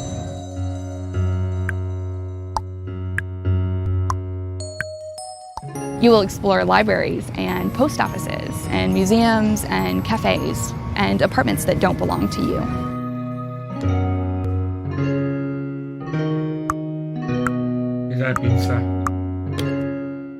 In each of these buildings, you will meet creatures, and you will get to know them by searching through their personal belongings.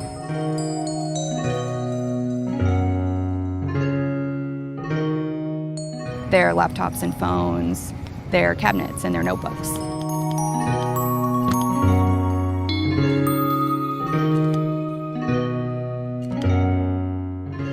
Within these personal belongings, there are puzzles. Some are physics-based, some are pattern-based, some are abstract.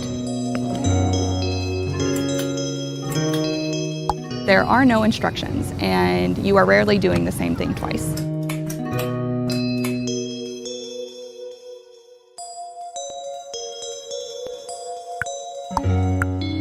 Alongside the main game, there are optional hidden tokens that you can find to unlock secret buildings and treasures.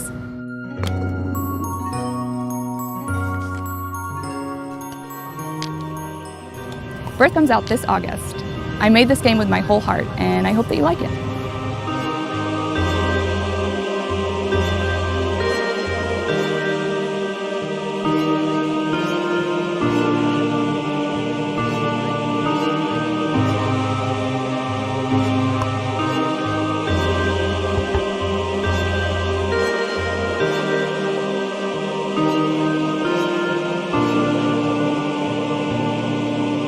Qué raye de juego, Dios.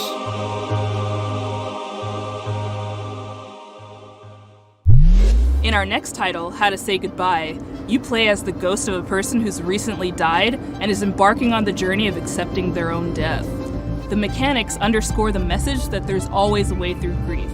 You may get stuck, but you can always stop, reevaluate, and keep moving. It's all just part of the puzzle. Hi, I'm Florian, co-author of the upcoming narrative puzzle game, How to Say Goodbye.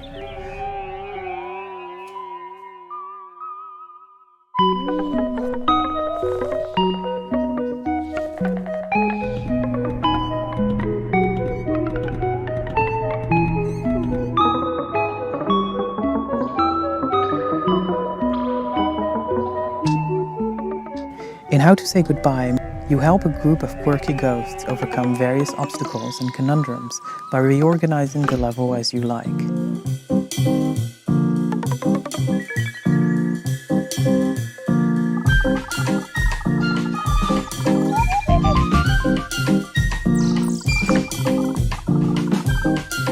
Moving one tile will also push the surrounding tiles.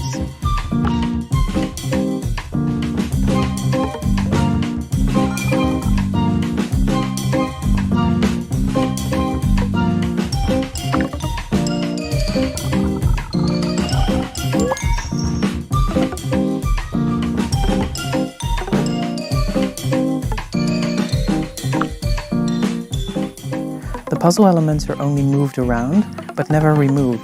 So, just like a Rubik's Cube, the puzzles never end up in a state where you can't solve them.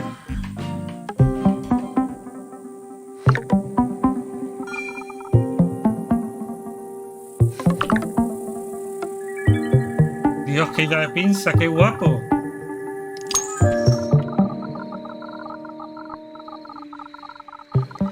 Follow various characters looking to discover why they are still here and how to move on while trying to escape the grasp of an evil wizard who doesn't know how to let go.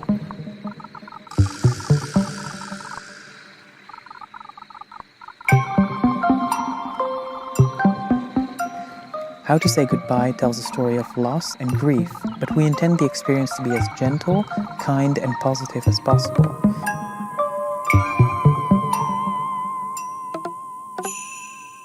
El juego está basado para el camino de aceptar la muerte de alguien, o sea, aceptar el duelo.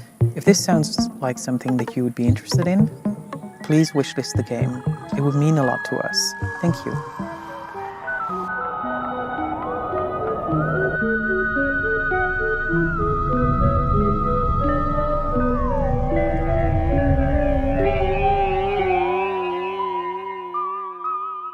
Vamos a decir adiós.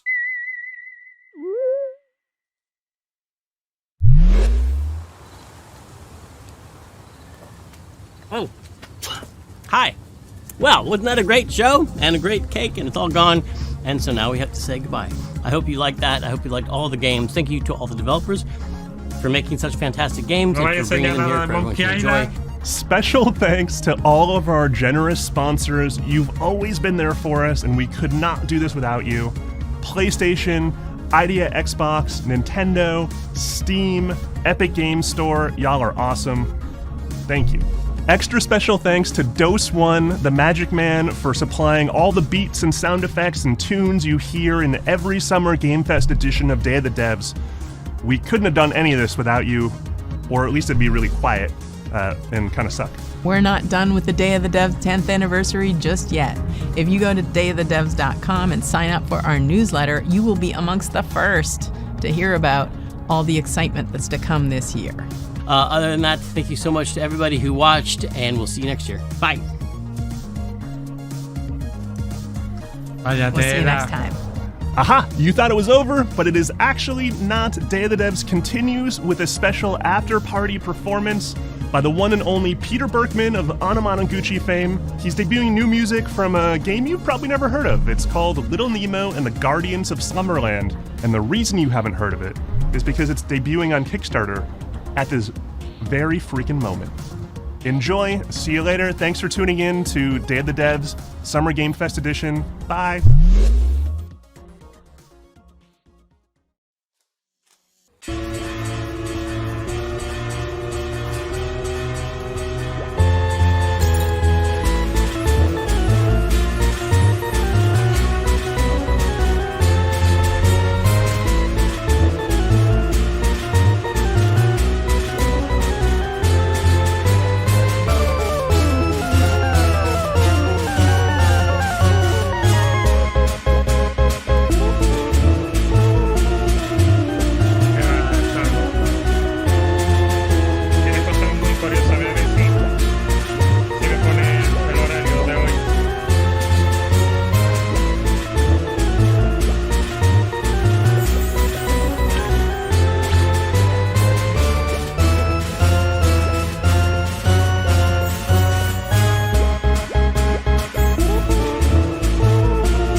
Parece que ya ha terminado, a ver qué viene ahora.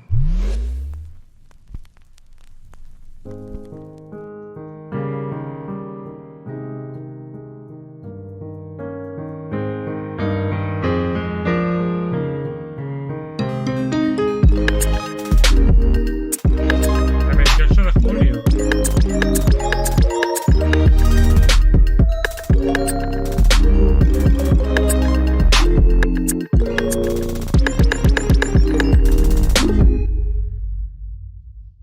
28 de julio, Annapurna, Interactive Showcase.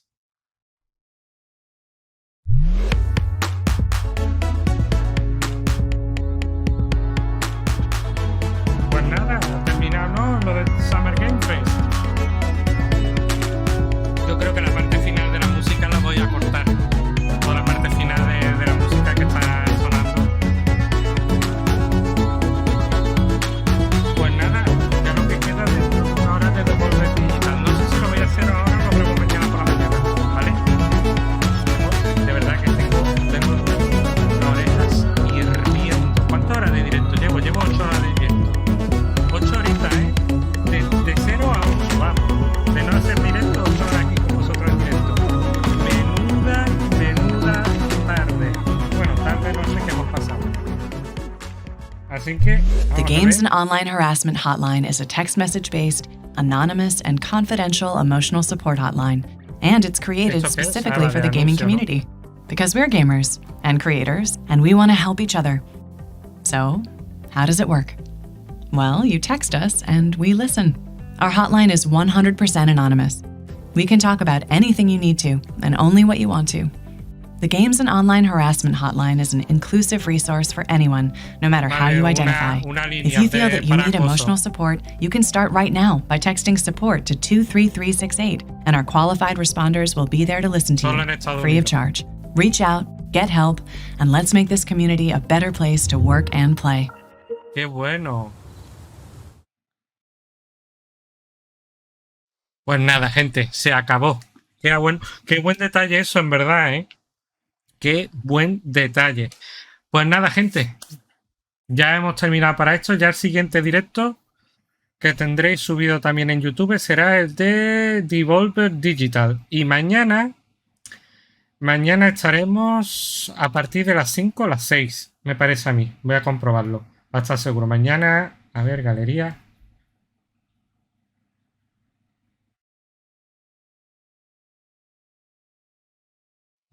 Ya ha terminado, exacto.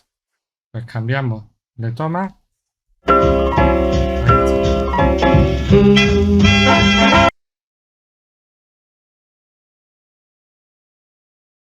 No sé lo que ha saltado. Un vídeo del 21 de febrero. Vamos a ver. Todas las imágenes. Aquí está. Mañana día 10, ¿no? Mañana día 10 a las 6 tenemos el IGN Summer Gaming. Después tenemos a las 7 Geeked Week. Y a las 9 Tribeca Games. ¿Vale? Mañana sí, mañana no estamos hasta la noche. El sábado lo mismo. Empezamos a las 5 hasta las 9 que empieza el Future Game Show, que no sé de qué hablará. Y ya el domingo a las 7 y sí se nos va a hacer tarde con el PS Gaming.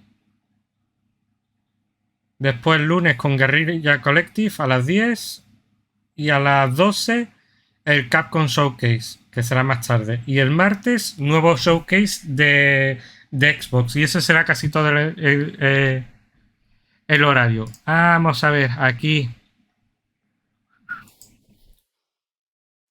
Ahí está, uno menos. Hay que ver a la gente entrando a spamear. Bueno, en verdad son bots, me da igual. Yo ahora en serio, hablando ya en serio, antes de terminar. ¿Quién coña paga para tener espectadores o compra bots? ¿De verdad que hay gente que lo hace? No lo sé, no le veo sentido. Ya tiene que estar uno muy desesperado para eso. Así que muchísimas gracias por acompañarme, ¿vale? Lo que estáis todavía aquí y habéis aguantado, que supongo que seréis poco. 8 horas 17,50. O sea, mucho tiempo de directo. Espero que hayáis disfrutado. Luego, si puedo, hago en directo lo de Devolver Digital. Si no, lo haré mañana, lo grabo y lo subo directamente a YouTube. Hago un directo igual que aquí y lo subo a YouTube, ¿vale? Por la mañana, en un hueco que tenga, para ya tener la tarde libre para el siguiente ola de directo que toca. Pues nada, gente, muchísimas gracias por estar aquí. Un fuerte abrazo y espero que las novedades os hayan gustado. En cuanto pueda, haré pequeños vídeos en el canal de YouTube, ¿vale? En Rorkror Games, subiendo pequeñas opiniones, los 5 mejores juegos, los que más me interesan según temática o tipo de juego. Así que seguramente estaba pensando en hacer un ranking de juegos indie de aquí, porque hay varios que yo por lo menos le voy a echar el ojo, algunos por temática, otros por aspecto, pero que me han interesado igualmente de los otros. Que es que veo que la escena indie está muy abandonada en general y la posibilidad de jugarlo en Game Pass desde el día 1, algunos de ellos, pues mira, mola. Así que habrá que probarlo. Pues nada, gente, muchísimas gracias, un fuerte abrazo, de verdad, y hasta el próximo directo. Cuídense.